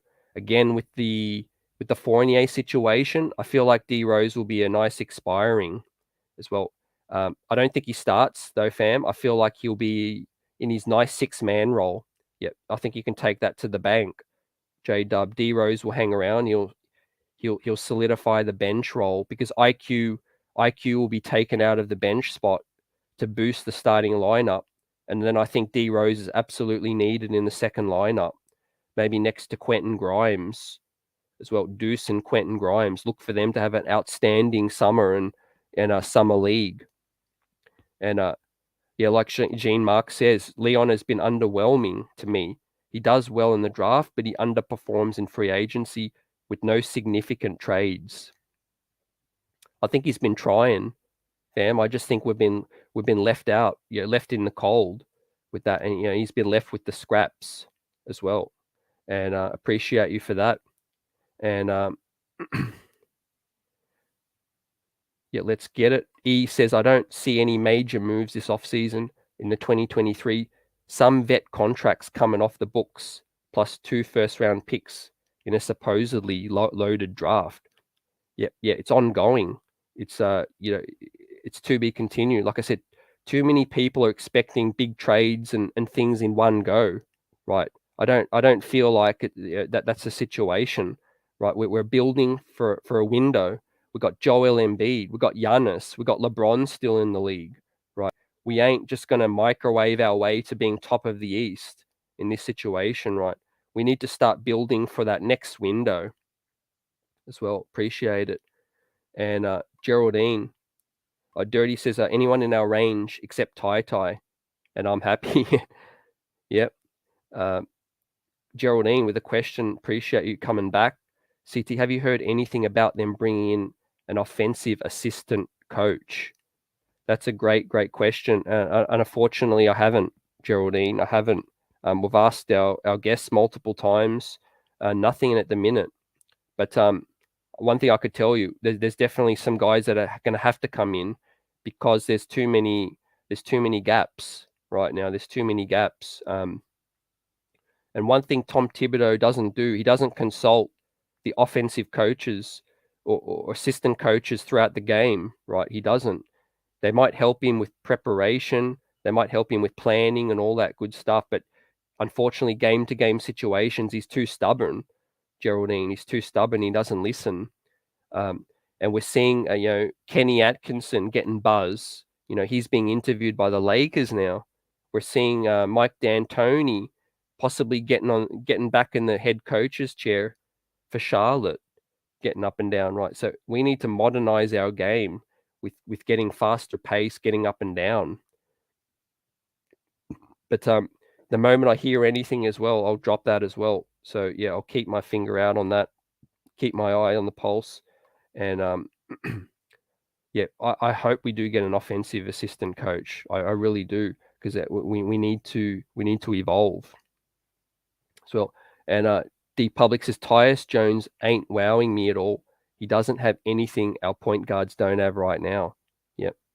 Yeah, I agree. D Public fam, exactly. Again, I wouldn't be mad bringing him in for a mid-level just because that's a fair salary.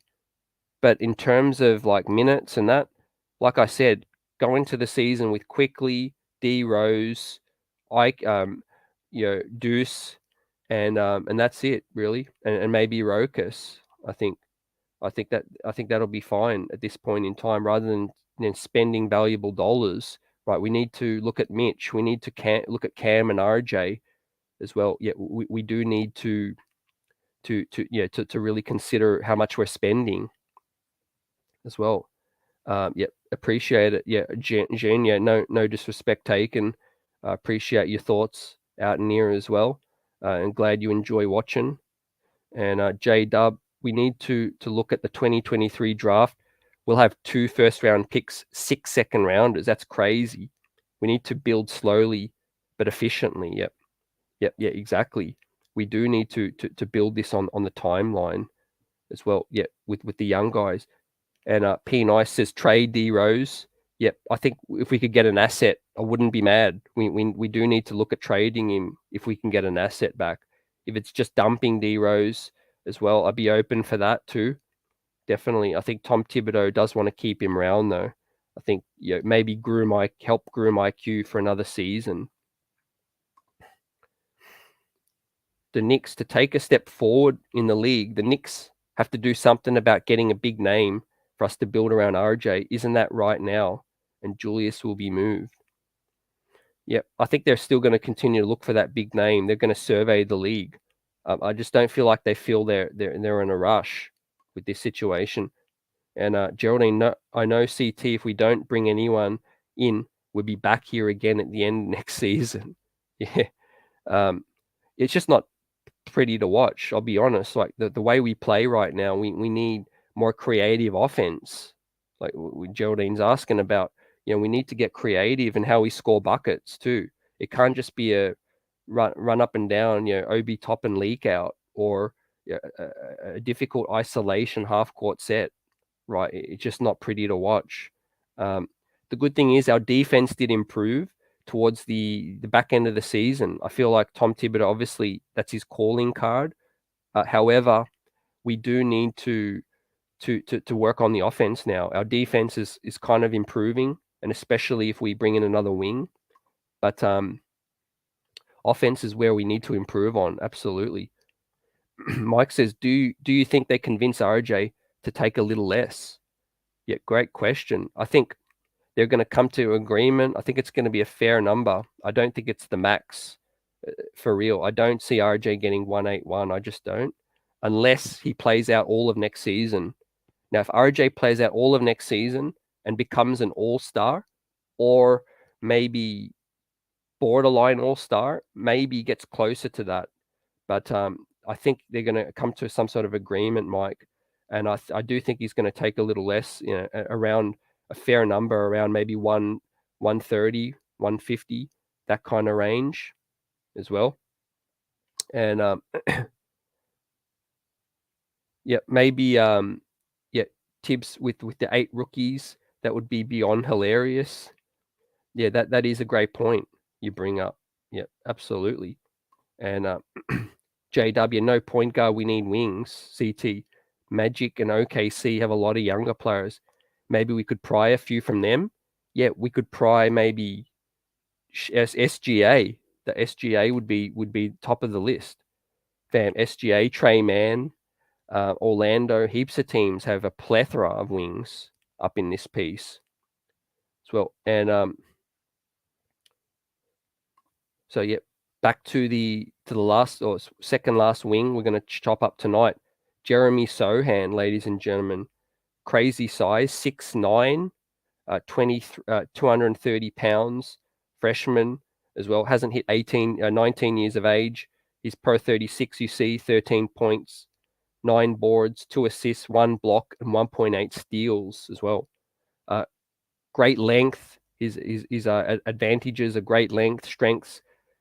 Incredibly versatile defender, probably the most versatile defender in this draft, right? And that's excellent value to be able to get that at pick 11. Can defend all 5 positions. When you think about it, that's insane, right? He can contain penetration on the perimeter. He can also hold his own against big man, being 6'9", 230. Moves his feet well as well. The shot, is work. It's a work in progress. The free throw shooting is a work in progress. However, Tom Thibodeau, I could see being absolutely smitten over Jeremy Sochan, ladies and gentlemen. I could see Tom Thibodeau being sold on him, right, from that perspective. What do you guys think about that as well? Now, his stock is flying at the moment. Talk about from the teens down to the high teens. Some people have him at 11 now. Some people have him a bit higher than that too. I think he fits in around the 10 to 13 range as well. Yep. I'd be a little surprised if he's taken higher than 10, but I'd be even more surprised if he lasts longer than 13 as well. I think Jeremy Sochan, another guy that can boost his stock at the combine and working out for the New York Knicks, right? Now, talk about shoring up the New York Knicks defense and these fit. Next to RJ, next to Quickly, next to Obi, multi-positional defender. I could see him fitting nice. Now, obviously, the offense does need to continue to grow. Will says, I'd give Tyus a mid-level. Yeah, he's a steady hand and decent defender. I'd let him compete with Quick for a starter. and then trade D Rose if possible. Yeah, I'm glad you mentioned that last part, Will, too. I didn't really consider the fact, obviously, if you trade D Rose and you can get Tyus Jones, then that's a win too. Then you're not really losing too many minutes in terms of with IQ and Tyus back to back, running the point rotation there as well. Steady hand, like you said, setting records for the assist to turnover ratio, 7 assists to 1 turnover ratio as well. So that's crazy talk for that. So yeah, and brings that pedigree. Coming from Memphis, he'd bring us some steady hand and toughness as well. And J Dub says no Sochan. We need the two-way wings. So also J Dub ain't quite sold on Sochan with his offense. I think you got to look at where we're picking too, and if some player gives us excellent productivity in one particular part of the game, I'm okay with that. If it's average production, then not so good. To me, he fits well because we got dudes that can light other teams up. J Dub, we got Quickly, we got Obi, and we got RJ and Randall that can put up, can fire off as many clips as they like. We got Grimes, Cam Reddish, as well. We also need a dude that's willing to make his mark on the defensive end. And the Knicks says I'd take anyone that will be able to play right now and contribute to winning ball. Yeah, I can respect that. I can appreciate that. And I think Tom Thibodeau is really going to put his 2 cents in, and he's going to talk about Keegan Murray, Ben Mathurin, Johnny Davis, Daniels, AJG, Tari Eason, Sochan. The guys that I think Tom Thibodeau is not going to be a fan of is, and I'm not saying Tom Thibodeau is going to be the decision maker. I'm just saying the guys that I think he's going to talk about. I don't think he's going to be too high on bringing Jalen Duren just because of his rawness and his age. I don't think he might not be the biggest fan of Shaedon Sharpe. Again, maybe not on his timeline. I think he will like Jaden Ivey too. I think Tom Thibodeau would like a Jaden Ivey as well. And a D Public, I'd draft Mathurin or Mark Williams. Yep. I would agree. Not afraid to take a flyer on both of those, or more of a flyer on Williams, but Mathurin, absolutely, if we can get up that high. And Mike D, we need the guy who replicates what Bullock did. I can't believe how key Bullock was really to this team. Basically 3-and-D. Facts, right? And the main point you're making is he didn't need the ball. Like Reggie Bullock just didn't need the ball. He didn't need touches. He didn't take dribbles. And that's what we miss too. Like too many guys needing the rock. Like Evan Fournier handles the rock a lot. We have RJ. We have Quickly. Like I said, we have Obi that need touches. Cam Reddish, Julius if he's here, D Rose. Right? Think of how many dudes will need the ball. We need dudes that can play their role and can fall back and not have to touch the ball all the time as well. But will eat on the other end, or they'll be a great distributor as well. And Todd up in here, salute fam, what's good? And a salute to the chat. Yeah, shout out to the chat also, man. You guys are absolutely on fire. Appreciate it. The best chat in the business. What can I say? What a season it's been. It's been a down season, but we're up in here chopping things up. We're just days away from the lottery. And to the chat's point, I do agree. This lottery and this off season is going to be one that is one of the most pivotal in the New York Knicks, history in terms of where we're going. Right, we have a solid foundation of young players, and we're set up for continuous movement and building with this situation. And I don't feel like we're in the timeline to contend in the next 5 years. So I feel like we do need to set ourselves up to be ready at that point in time as well. Obviously, if a few players pop quicker or we pull off a big trade, that will change things. But yeah, I just don't see that happening any soon. And Illmatic, salute. What's good up in here? Geraldine, I want Tibbs to stay home on draft night. You should not have any input as to who we take. Leave it to the scouts that do their thing. Yep, absolutely. You know what? We beefed up our scouts, like Geraldine says, right? Tom Thibodeau's role should be to coach whatever roster he's been given, right? He shouldn't be here to have too much input. Yeah, Leon obviously needs to hear his thoughts, like, he's the coach, but that doesn't mean he should basically, make any decisions based on that as well. And D Public Enemy, Mathurin could be another Spreewell from D Public, man. He's got the moxie, got the attitude. And LRYs, our guys need better shot selection and more efficiency, make quick decisions and go strong. Yeah, I couldn't agree more, LR, with the last point. Right, make the quick decision and just go strong. Chances are you're going to draw a foul, or you're going to make the D collapse, or you're going to make a play happen. Right, too many guys second guessing. Right, I feel like, and our guys just need to get on the same page, I think. And I think with the positivity that we talked about earlier, we got Cam Reddish, Deuce, Obi, and Quickly in the gym already, right? Those guys should be getting great cohesion. With that said, and I feel whoever the Knicks pick, unless he is top 5, he won't play.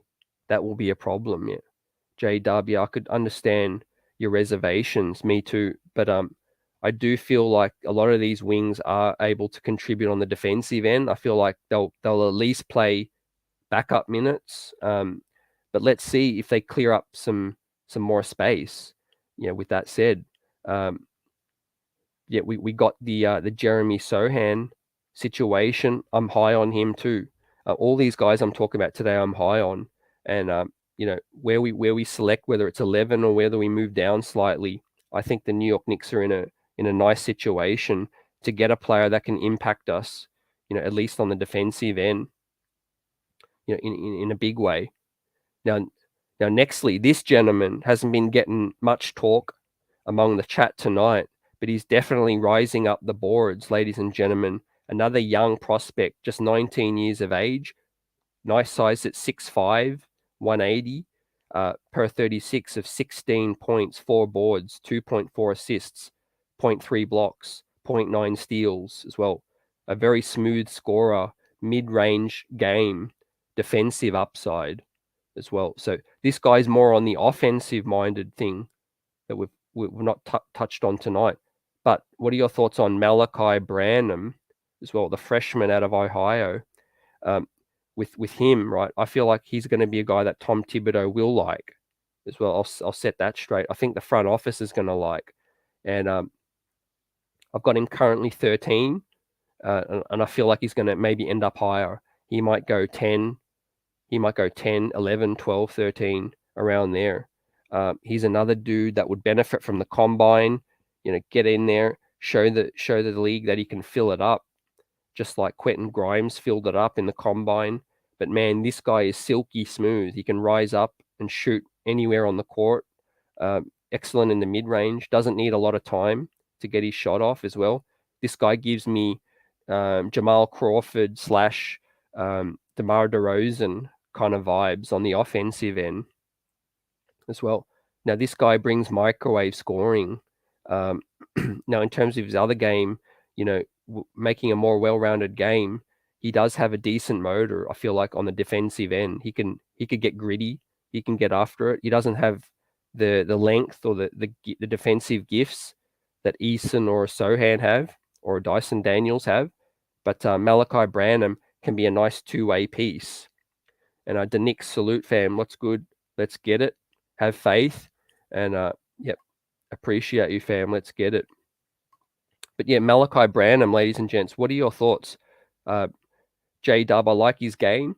Branham has a very smooth game. He reminds me of JC crossover. Yep, facts, right? You took the words out of my mouth, like I just said.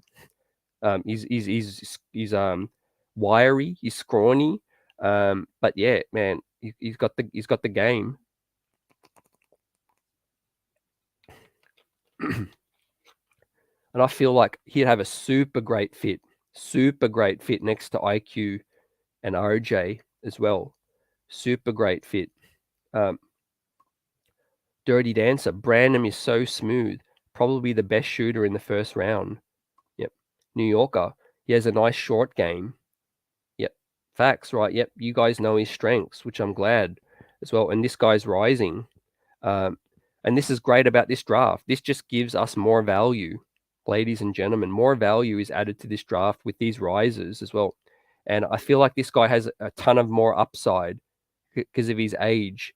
You look at what he's doing as a freshman, and yeah, he just got that game. He's so New York City. He's J-Dub, like on point with that. I'm glad you mentioned that. Right. We haven't had that guy that could handle the rock like that too. He's a legit two guard. There's no doubt about it. Like they don't come any more true two guard than like Jamal. Like RJ Barrett plays that position, but is he like yeah, a typical? Is he a typical two guard? Not really, in my opinion. But yeah, Malachi Branham, ladies and gentlemen, is New York City. This is the type of guy to go to the combine and blow up. Yeah, facts. Right, you're on point, J-Dub, on fire up in this piece, right? So yeah, it's hard ranking all these wings, fam, because they bring different things to the table. But I love the fact that we got Walt Perrin, we got our scouts up in here doing this. We're going to the combine. We got time, man. The draft's still a ways away, right? Obviously, we hope to move up, ladies and gents. But Malachi Branham is one of those jewels that's later in the first round that we could be sitting back and going, man, how did that team get him there, man? Like for example, let's say Malachi Branham falls to 14 and Cleveland get him, man. Oh, look out, man. Ohio, he's in their backyard, man. Cleveland Cavaliers are going to be looking heavily at Malachi Branham as well. So, yeah, I love the fact that he handles the rock. He's going to take a lot of pressure off RJ. It's going to allow RJ to play a little bit more off ball. RJ can catch and shoot a lot more. Quickly can be his catch and shoot. We know Quickly can play the two guard as well. So that's why I like Malachi Branham as sort of a three-way headed offensive backcourt monster with Quickly, Malachi, and RJ as well. Even Malachi next to Grimes as well, both 6'5". I like the size. Malachi Branham. Would I love him to be 6'5", 6'6", 6'7"? Absolutely, but maybe he's still got some growth in him. So, but talk about this guy boosted his stock this season like nothing ever. Basically, like he really really boosted his stock as well. And Geraldine, salute, appreciate you as well. Yep, I'll definitely be on the airways Tuesday. Yep, without a doubt. When we find out where our fate lies, ladies and gents. Yep, or bring all your superstitions, fingers crossed, all of that good stuff. Because we're on it this year. I feel like we're onto something good, and there's going to be some wheeling and dealing regardless if we get into the top 4 or not. But we all know the 9.4% chance, and we're definitely going to be there. And Malachi, New Yorker says, has long arms. Yep, he does, right? Like Jay Crossover does too, with the dribble, and I think that's what helps him with the ball control. Like fam, he could get into tight spots. Can Malachi Branham? He can navigate the pick, and really rise up and get into the mid range and fill it up as well. Yeah, Sean V. Yeah, appreciate you. Not as long of a wingspan, but still decent. Still decent. J-Dub, look out for Jaden Hardy. He makes surprise scouts as well. Right. J-Dub, obviously high on Jaden Hardy as well. Me too. I got him at 15, and he's 6'4", not as big, but Jaden Hardy is one of the better shot creators as well. I think Malachi Branham, Jaden Hardy, talk about shot creators. And I've told you guys many, many times, but I'll say it again. One of the qualities in a player I value the highest is shot creation as well, right? We see so much half court in the playoffs, right? If you can produce a bucket like DeMar DeRozan, Malachi Branham does, I think that's why the New York Knicks wanted Chris Duarte a lot. If you look at it, man, the New York Knicks were so high on Chris Duarte, it wasn't funny. And could that be a precursor to the fact that Malachi Branham could be a dude that the New York Knicks really salivate over as well. I know he's young, but I could still see Tom Thibodeau being in favor of Branham because he has defensive potential as well. Now, obviously, people look at Quentin Grimes, they look at Cam Reddish. Is it a double up? Where does he fit? Look, for me, you got to take him if he's there on the board. If he's still there on the board, you got to consider taking him. I feel like you obviously got to weigh up Tari Eason, Sochan, Dyson Daniels, trading up, like I said, Agbaji, Ousmane Dieng, another sleeper wing that we could chop up in the future as well. I didn't have him on tonight's profile, but Ousmane Dieng is rising up the boards. He's very, very raw, but he's incredibly long as well. So just another wing where it's like defensively long, playmaking potential, all of that stuff. That's why I said this is the draft to capitalize on a wing. I feel like if we don't make it to the top 4 as well. Mike D, number 8, here we come. The Knicks actually can't fall into 8, I don't think, unless we move up. We can only move into the top 4, or we could fall down to pick 12 as well. So that at least we sort of know the scenarios, in terms of like, where we might end up falling. So it's top 4, it's 11, or it's 12, or we obviously pull off that trade that we need as well. And like J-Dub says, you can never have enough good players. We're trying to have a deep young team. Facts. And plus, you just got to think of upside. Like, to be honest, Malachi Branham has more upside than Quentin Grimes. To me, Malachi Branham's offense really, really looks dynamic, and he has defensive potential. And I really respect Quentin Grimes' game. I just think it's a little bit more limited offensively than Malachi Branham. Obviously, he's a better defender than Malachi does, but you're projecting, when you pick Malachi, you're projecting his growth as well. He was a freshman, and he's incredibly young as well. And Dirty says, I think you just jump on Griffin if he drops to us. If he ever gets his athleticism back, he'll be an absolute killer. Yep. I appreciate you, Dirty, for that. Yep. Let's touch on AJG as well. I've currently got him at 10. Now, he's slipped a little because of some injury concerns, like Dirty says. Athleticism, again, he's one of the youngest prospects in this draft, is AJG. 18 years of age. Absolute bucket, like just absolute bucket from anywhere on the court. Mature body, grown man's body, can fill it up from anywhere on the court. Shoot the 3 ball well.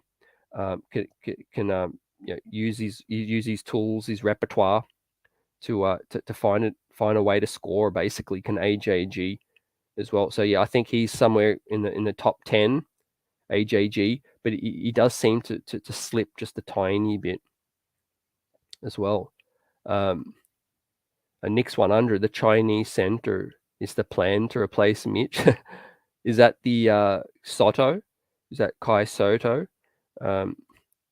He's a second round prospect at this point. J-Dub, remember, good young pieces are very valuable in future trades too. Yep.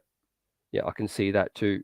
Obviously there is some injury concern. I don't think it's going to scare too many teams. I think AJG, you can't see him dropping past 10 or 11.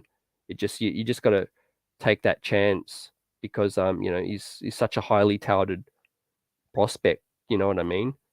But this has been a ball. Chopping this up in terms of the wings, ladies and gents. So let me just fly through it once again. Shaden Sharpe, obviously 6'6", shot creation, smooth athlete, not even 19 years of age. Benny Mathurin as well, 6'7", got extra length, dynamic scorer, athlete, off the chain, length, got the moxie for New York City, and can shoot, can score. Johnny Davis, a really sound prospect, ball handler, can score, can rebound, excellent as well. High-level scorer, not an efficient shooter just yet. Well, Dyson Daniels, all-round game.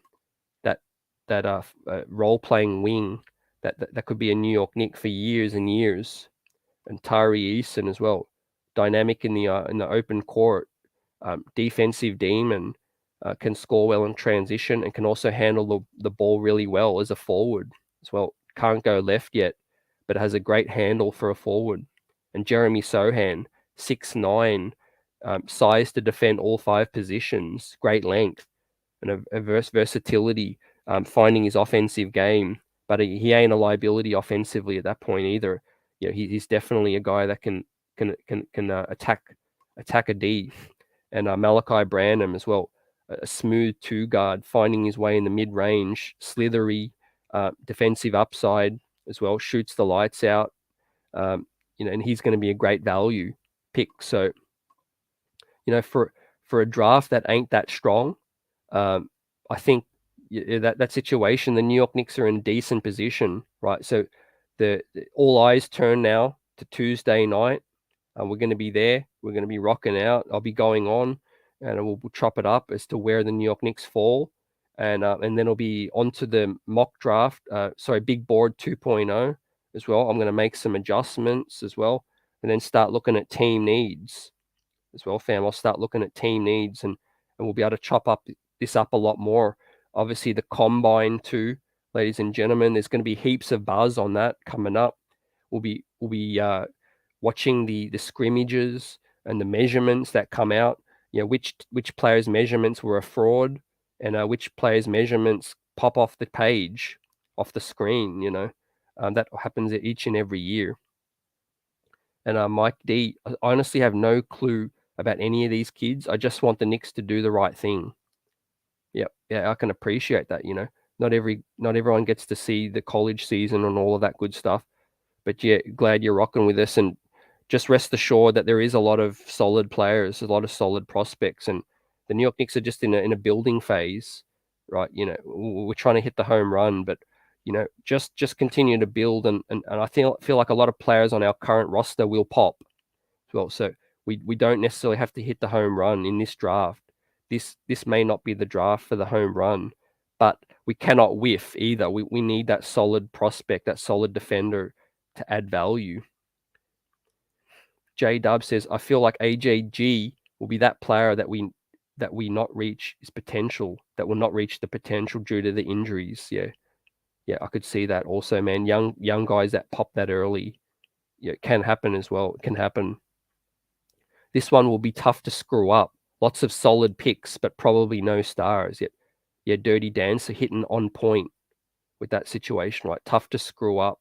And look, the Knicks have had a pretty decent draft for a few years, so screwing things up is probably furthest from my mind. It's more about how good can we make this be? Could this really be a draft that we just pull so many strings on draft night? We move down, we get extra picks, we get extra value. Someone slips in the second round, that kind of stuff. That's what I'm really, really looking out for. And Rod says, if Mitch walks, I still wouldn't draft a center as well. Yep, and I agree with you, fam. I agree. Right, I like Mark Williams and I like Jalen Duren, but I'm not drafting them just because I lose Mitch. Like that would be a reactive move as well. For the reason why tonight, we've broken down all these wings. We still have a wing need.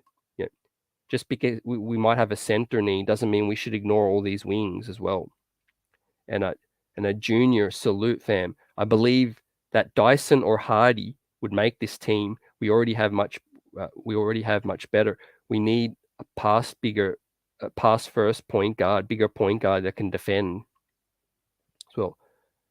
So Dyson or Hardy would make the team. We already have much better. Or wouldn't make the team, I think you're saying. We already have much better. We need a pass first point guard that can defend.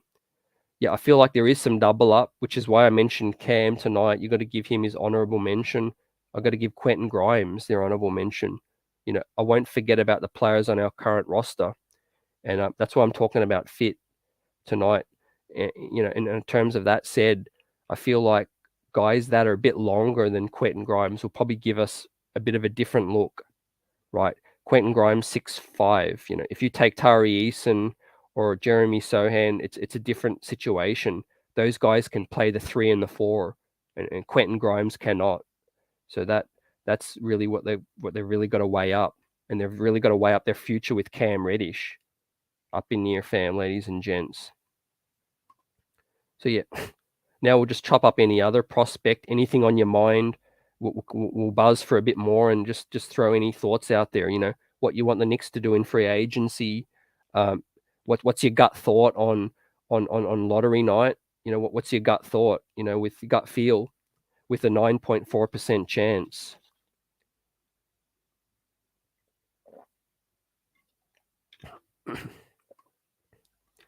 J Dub says, I feel like there are diamonds. We just got to do our homework. Yeah, straight facts, right? Every year. Trust me, this will be a draft that'll be looked back on by saying, man, that guy's still in the league. Like, where was he picked? Like, there's just a lot of solid NBA prospects in this draft, all the way down to 55, 60. Right. Remember, we got Miami and we got another team that forfeited the second round pick. So what is it? There's only going to be 58 selections this year. So let that sink in. And there's so many dudes talked about being on the fringe of being drafted. So look out for undrafted talent this season, fam. And Salute Cully up in here got the streets buzzing.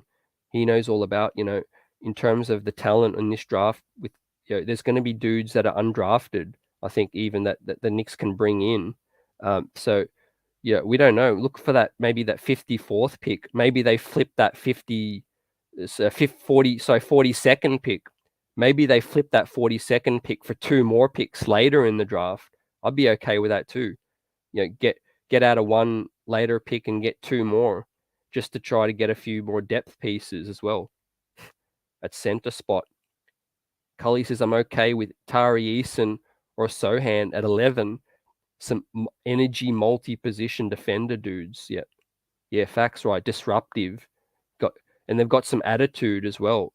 Let's not leave that lad out there as well. They're not just timid defenders as well. They're absolutely gritty guys with length, both 6'8", 6'9", as well. Yep, that's why I'm extremely high on either of them. And look, Dyson Daniels is 6'8". He might reach 6'9". We got Malachi. We've obviously got Shaden Sharpe, which is the crown jewel as well, in my opinion. Now, you take Shaden Sharpe just because you have to. If we get into the top 4, I think if we get into the top 4, we're going to look at Shaden Sharpe or Ivy. But if Sharpe's slips, you've obviously got to consider him as well. And New York is onto it. I like Hardy. He might shine at the combine. Yep, I feel like he will, fam. I feel like this G League Ignite situation got dudes sort of questioning whether they're ready or not.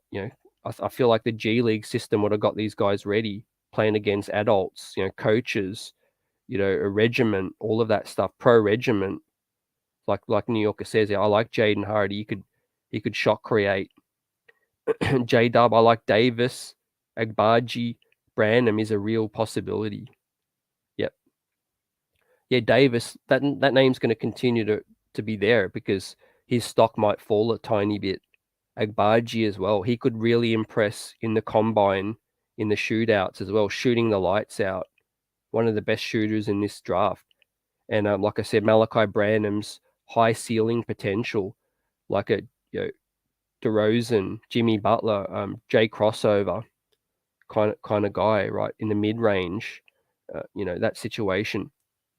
Yeah, and we got some dudes with high motors as well.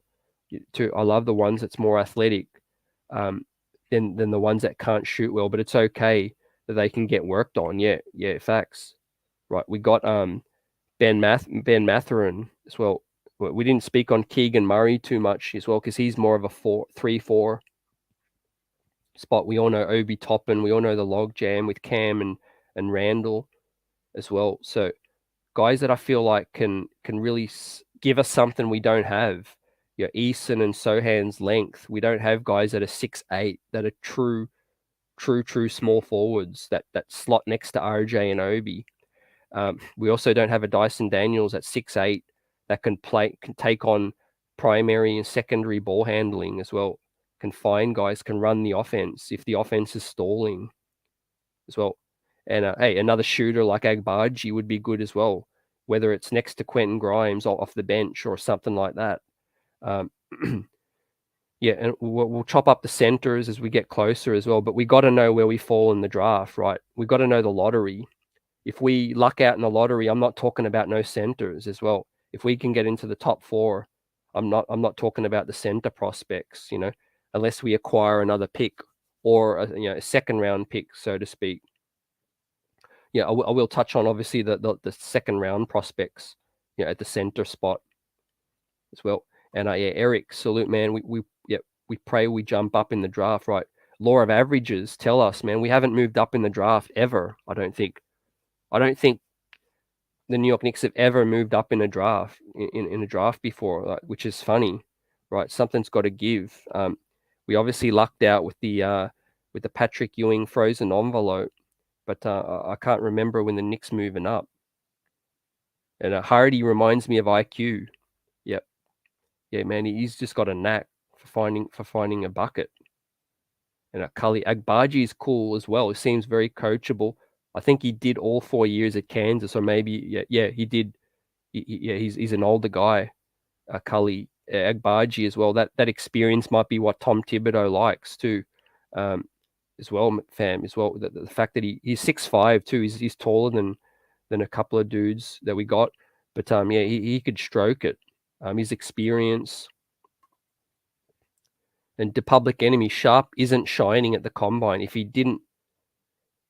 he won't play in college and it's a risk being drafted, he's not competing in the combine. Shaedon Sharpe's not competing, man. In 5v5, you're absolutely correct. Absolutely correct there, D Public. He got too much to lose, right? He's a top 6 lock as well. Maybe even Benny Mathurin might not even play in scrimmage either, right? His drills and measurements might just seal the deal for teams, right? So, salivating over that as well. You did feel Agbaji would drop Cully as well. Outmaneuvering. Jang is solid too. Lots of potential. Usman Jang. Yeah, exactly, fam. I'm glad you mentioned him too.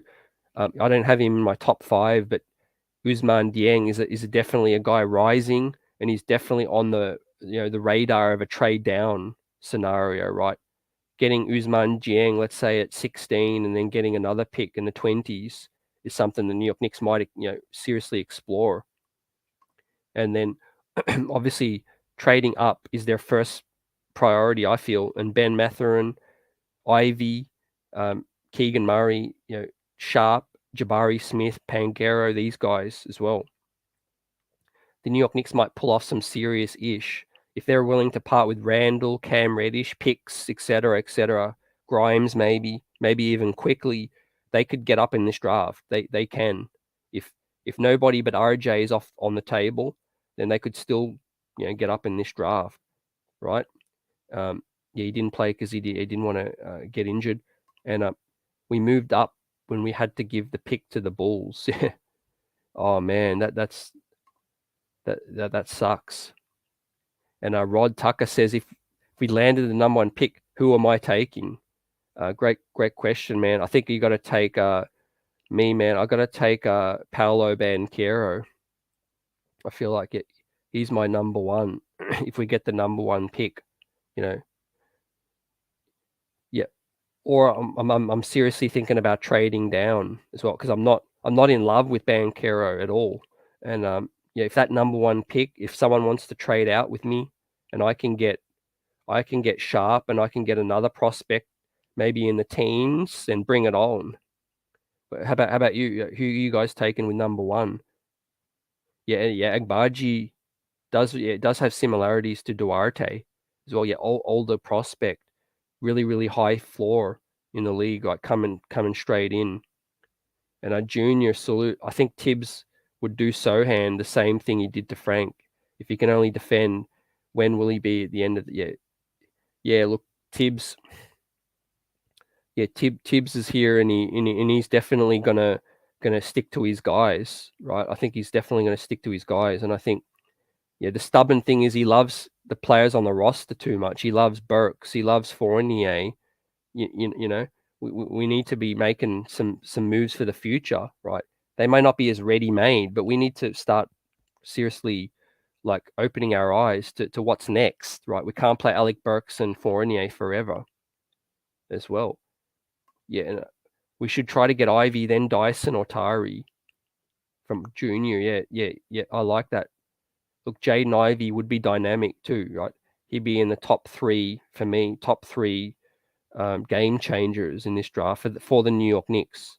Obviously, different teams have different fits, but yeah, we need a guy with like Ivy that can play next to IQ. I know that would be a smaller backcourt, but man, that'd be still nice. That'd be nice. You can make up for it with a big wing as well. Yeah, Usman Dieng might be the steal for most teams, right? Absolute facts. Just because he's so raw, Cully and Chat. Like he played in a pro league as well. Teams go like, oh, they look at these stats and it wasn't great, but he was playing in a professional league at a young age, and he started to pop later in the season as well. So he's growing every day. All these prospects that are 18, 19, 20 are still growing, and they could pop over anyone else at any point in time, fam. And New York, I'd trade down with 1 to 4 and get OKC. Yeah. I like that too. Yeah, like I said, I like Banchero, but hey, this ain't the year to get the number 1 pick. And guess what? The New York Knicks are probably going to get the number 1 pick. Yeah, it's a pack. I think it might be unanimous. It's a package because look, Banchero, we got a couple of forwards already. I like his game, but yeah, Jamari Smith as well. And I'm not taking Shaden Sharpe with the number 1 pick. There's no need to. Chet Holmgren, I'm certainly in hell no. I'm not taking Chet with the number 1 pick either, as well. So, and I can't pick Ivy with the first pick either. So, yeah, it's a trade down thing, I think. And Rod Tucker says, really, that would require a lot of roster reconstruction.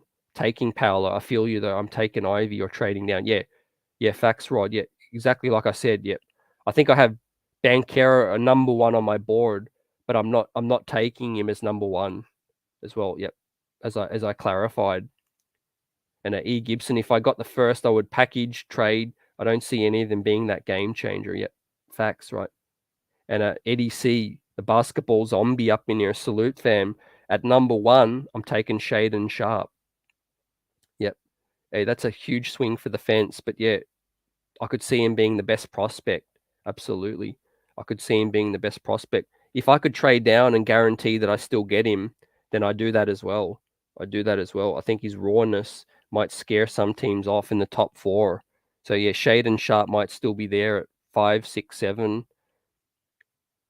Yeah, or Ivy, yep, could be that game changer we need getting up and down. Ivy just reminds me of a young Westbrook, basically. He doesn't have the jump shot really, the playmaking at this point. Westbrook's a better playmaker, but yeah, Ivy just reminds me a lot more of Westbrook in terms of a young Westbrook, which would be dynamic, in New York City.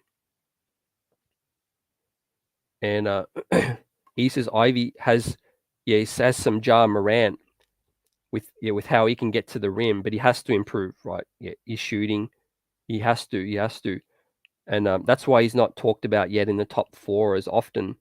I think Jaden Ivey, top 5, probably a top 5, 6 lock for me, but top 4, a lot of those other guys people are talking about a lot more, and Sharpe will be in the G League most of his rookie season. D Public says Shaden Sharpe. Look, we haven't really seen him, but yeah, from what some scouts are saying that they've seen, he 1v1 scrimmages, he looks like the best prospect. Jonathan Gavoni talked about, one of the best prospects, if not the number 1 prospect that he was watching in 1v1. So it's crazy. Yeah, and pick your pick and pick best player available. Ilmatic's up in here. Yep. Yeah, pick your pick and pick best player available. Yeah, we do need to continue to stack talent. Like I said, we're not in a point where thinking of fit because we're too far away from contention up in here. And Atari, Eason, or Sochan or Jiang would be solid for the Knicks, says Cully. Yep. Yeah, Ousmane Dieng, look out for his name to rise. Yeah, he might do the combine 5v5 scrimmage. Right, that'd be off the charts if he could get into the top 10, because that would push crazy talent down to pick 11. Right, if Ousmane Dieng enters the top 10, that just pushes AJG, Johnny Davis, Daniels, Mathurin. That pushes somebody down. Right, the more these guys can rise, the more people are going to fall. Yeah, like Kaiser says, depends who takes Sharpe. Right, facts. Right. Yeah, one of them's falling to 11. There's no way they all go. But yeah, facts. That's why I don't mind we were at 11. Even if we somehow got copped the raw end and got 12th, we're still going to get someone decent. And yeah, can't see Keegan Murray, Kaiser dropping either. I can't see him dropping out of the top 6 either, right? He's an absolute bucket. Probably the most gifted scorer in the whole class. Yeah, Ilmatics too. No need to overthink it, fam. Like I said, just get someone that's going to impact winning. We need defense. We need guys that can take the best player off of RJ on the defensive end, and we need guys that can score as well. We need guys that can shoot. There's heaps of two-way wings. There's heaps of two-way wings up in here. Now I know we have Cam Reddish, but yeah, with free agency, with all of that, with injuries, we can't let that be a block. Basically, I'm saying for taking a wing. I love Cam Reddish, but yeah, we can't let that get in the way of picking another wing, because clearly the strength of this draft is just wings. If we can't get up to get a point guard, it's going to have to be a wing. Just make the best fit wing that plays alongside quickly RJ and whoever else we got. Yeah, like Cully says, forget fit. Plus, we don't even know who's here next season. We got more questions than answers, right? Absolutely, fam. Absolutely.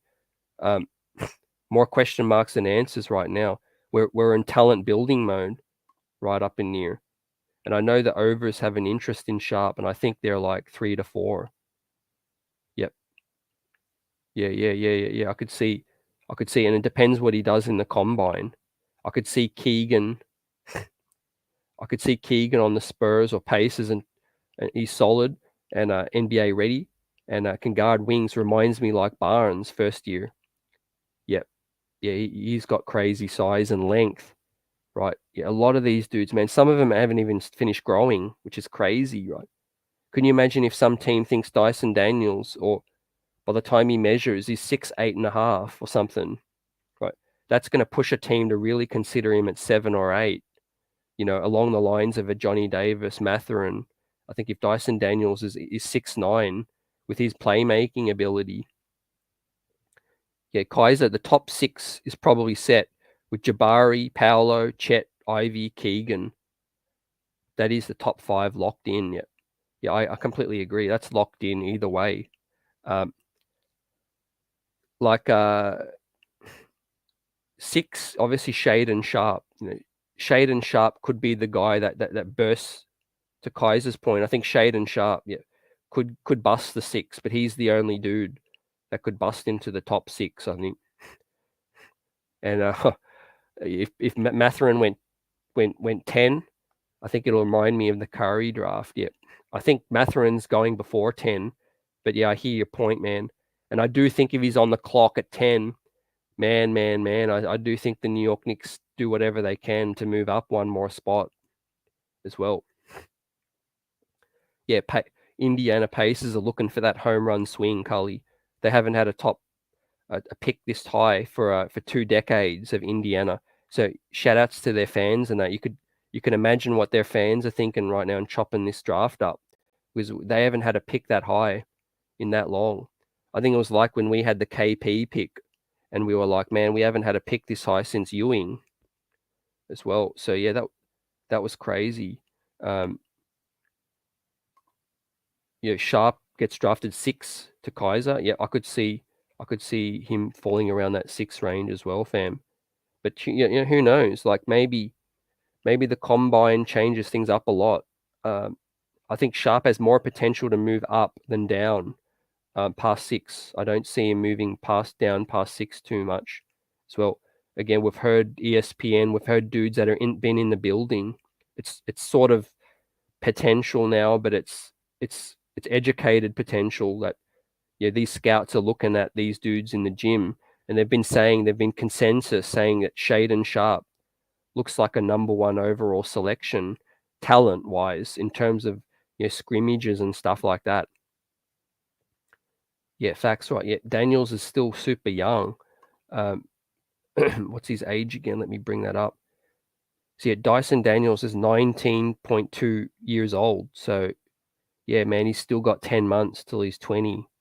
Right. Yeah, I could see him getting to 6'8", 6'9" with that situation. And then his playmaking really comes into play, being that secondary ball handler.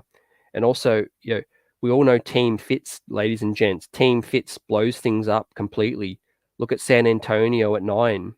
They might think, Dyson Daniels suits them better than AJG. You know what I mean? They got DeJounte Murray and Devin Vassell still, and Lonnie Walker and Keldon Johnson. And I don't think Washington passes on Dyson Daniels either, because I think they need someone that can play next to Bradley Beal to improve their defense as well. And he says, for me, the perfect scenario would be Mathurin falling to us. It might be wishful thinking. Yeah, look, that probably is the perfect scenario for us at 11 if he was to fall. He's the most likely out of the top 3, Ivy, Sharpe, or Mathurin, in my opinion, to fall to that situation. And I'm going to go out on a limb and say a very, very likely scenario is that Johnny Davis falls with these other big wings rising. If I had to look at a guy in the top 8 that's most likely to fall, it ain't Keegan Murray, it ain't Mathurin, it ain't Ivy. It's Johnny Davis. Like, if Daniels, AJG, Eason, Sochan, Branham, someone else, Duran rises, it's Johnny Davis that's the most likely to fall. And I'm all in for guys who can solidify the point guard position, Ivy or Dyson, then Tari or Sochan from Junior. Yeah. So Junior's looking for the point guard solution to be solved this season. I don't know if Ivy's a true point, but I like his fit next to IQ, and I like Dyson's fit as well. So yeah, those two for the point guard situations are definitely the 2 best options we got. Yep. Yeah, absolutely. And Dyson's still 19, played professionally in the G League Ignite system, man. And remember, he looked like a decent fit in the All Stars Rising Stars game. He didn't look out of place against NBA dudes from this season as well. So yeah, his frame and his size really got me intrigued. If he hits the weight room as well, man, he could have post up potential as well. So.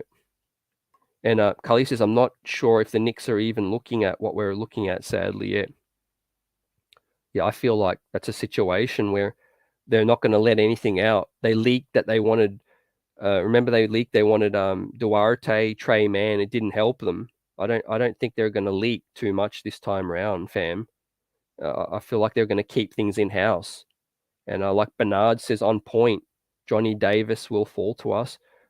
Yep, I could really see that, fam. I really, really could.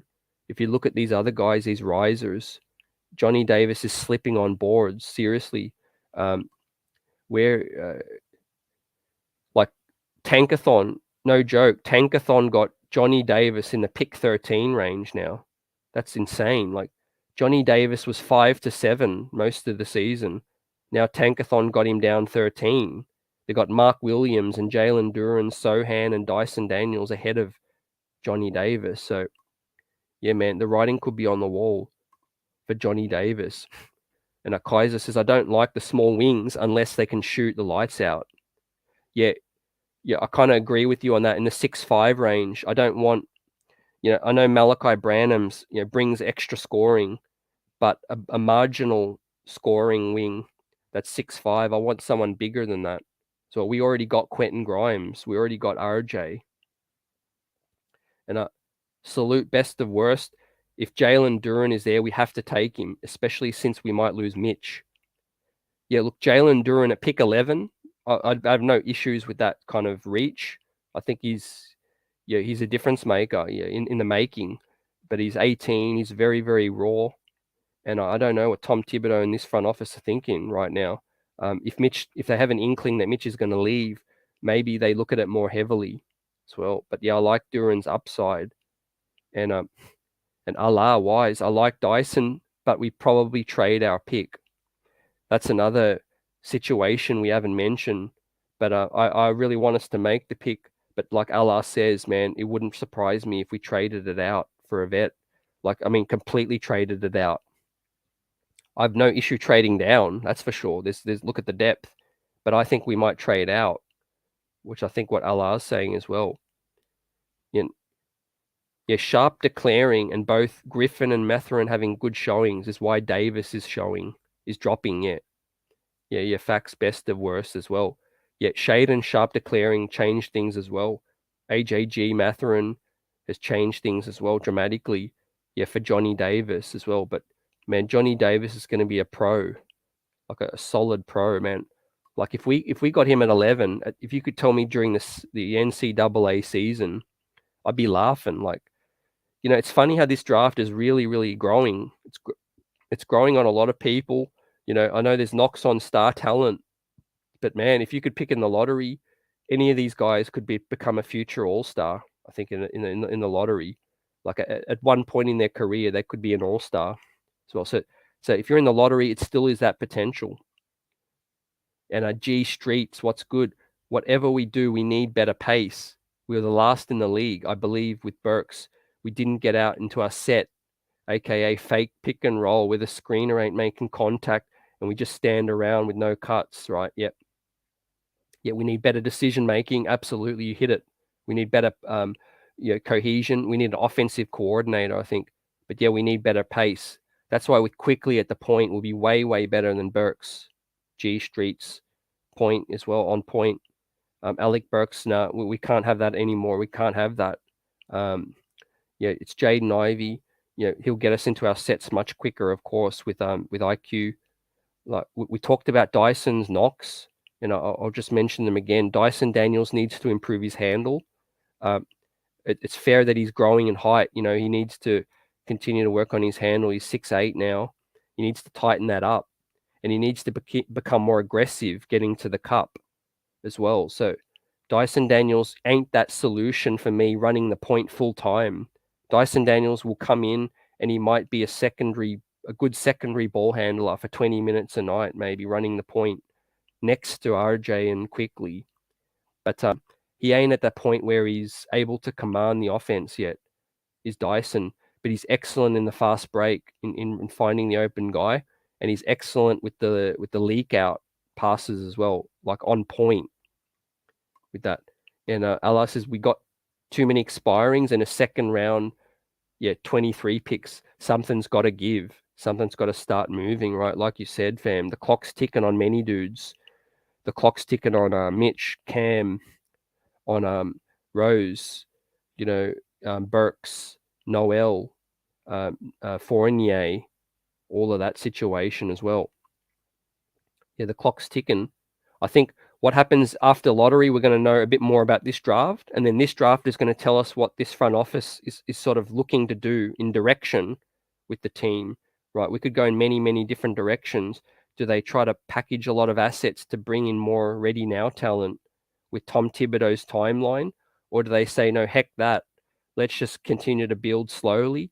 Let's just try to compete, but also keep our assets, keep it flowing, like Brock Aller's strategy. Just keep being relevant and keep also trying to make that improvement gradually. So yeah, and G Streets, I like Jaden's fit too with IQ, RJ as well. Right, let's hope, fingers crossed, on Tuesday night we'll be ready. And the streets will definitely be buzzing. If the New York Knicks can move up, this much in the first time in years, we're due with this situation. And I like Davis too, but with RJ, Grimes, IQ, Deuce, and the guards already here, I don't know if he's the best available with Duran, Eason, Sochan, and even Jaden Hardy there too. Yeah, best of worst. Yep, I can see that too, fam. But I think picking based on talent it'd be tough passing on Johnny Davis at 11. Yeah, for me. Let's see what happens in these scrimmages, man. Like, honestly, it could be a photo finish this year, right? This could be the year that everyone's mocks just completely get blown up as well. Every year there's a couple of little wrinkles, but this time round, this has huge potential to just blow up. Like I said, the biggest issue I could see is Jalen Duren being picked 8th by someone, or 9. So San Antonio Spurs, they need a center big time.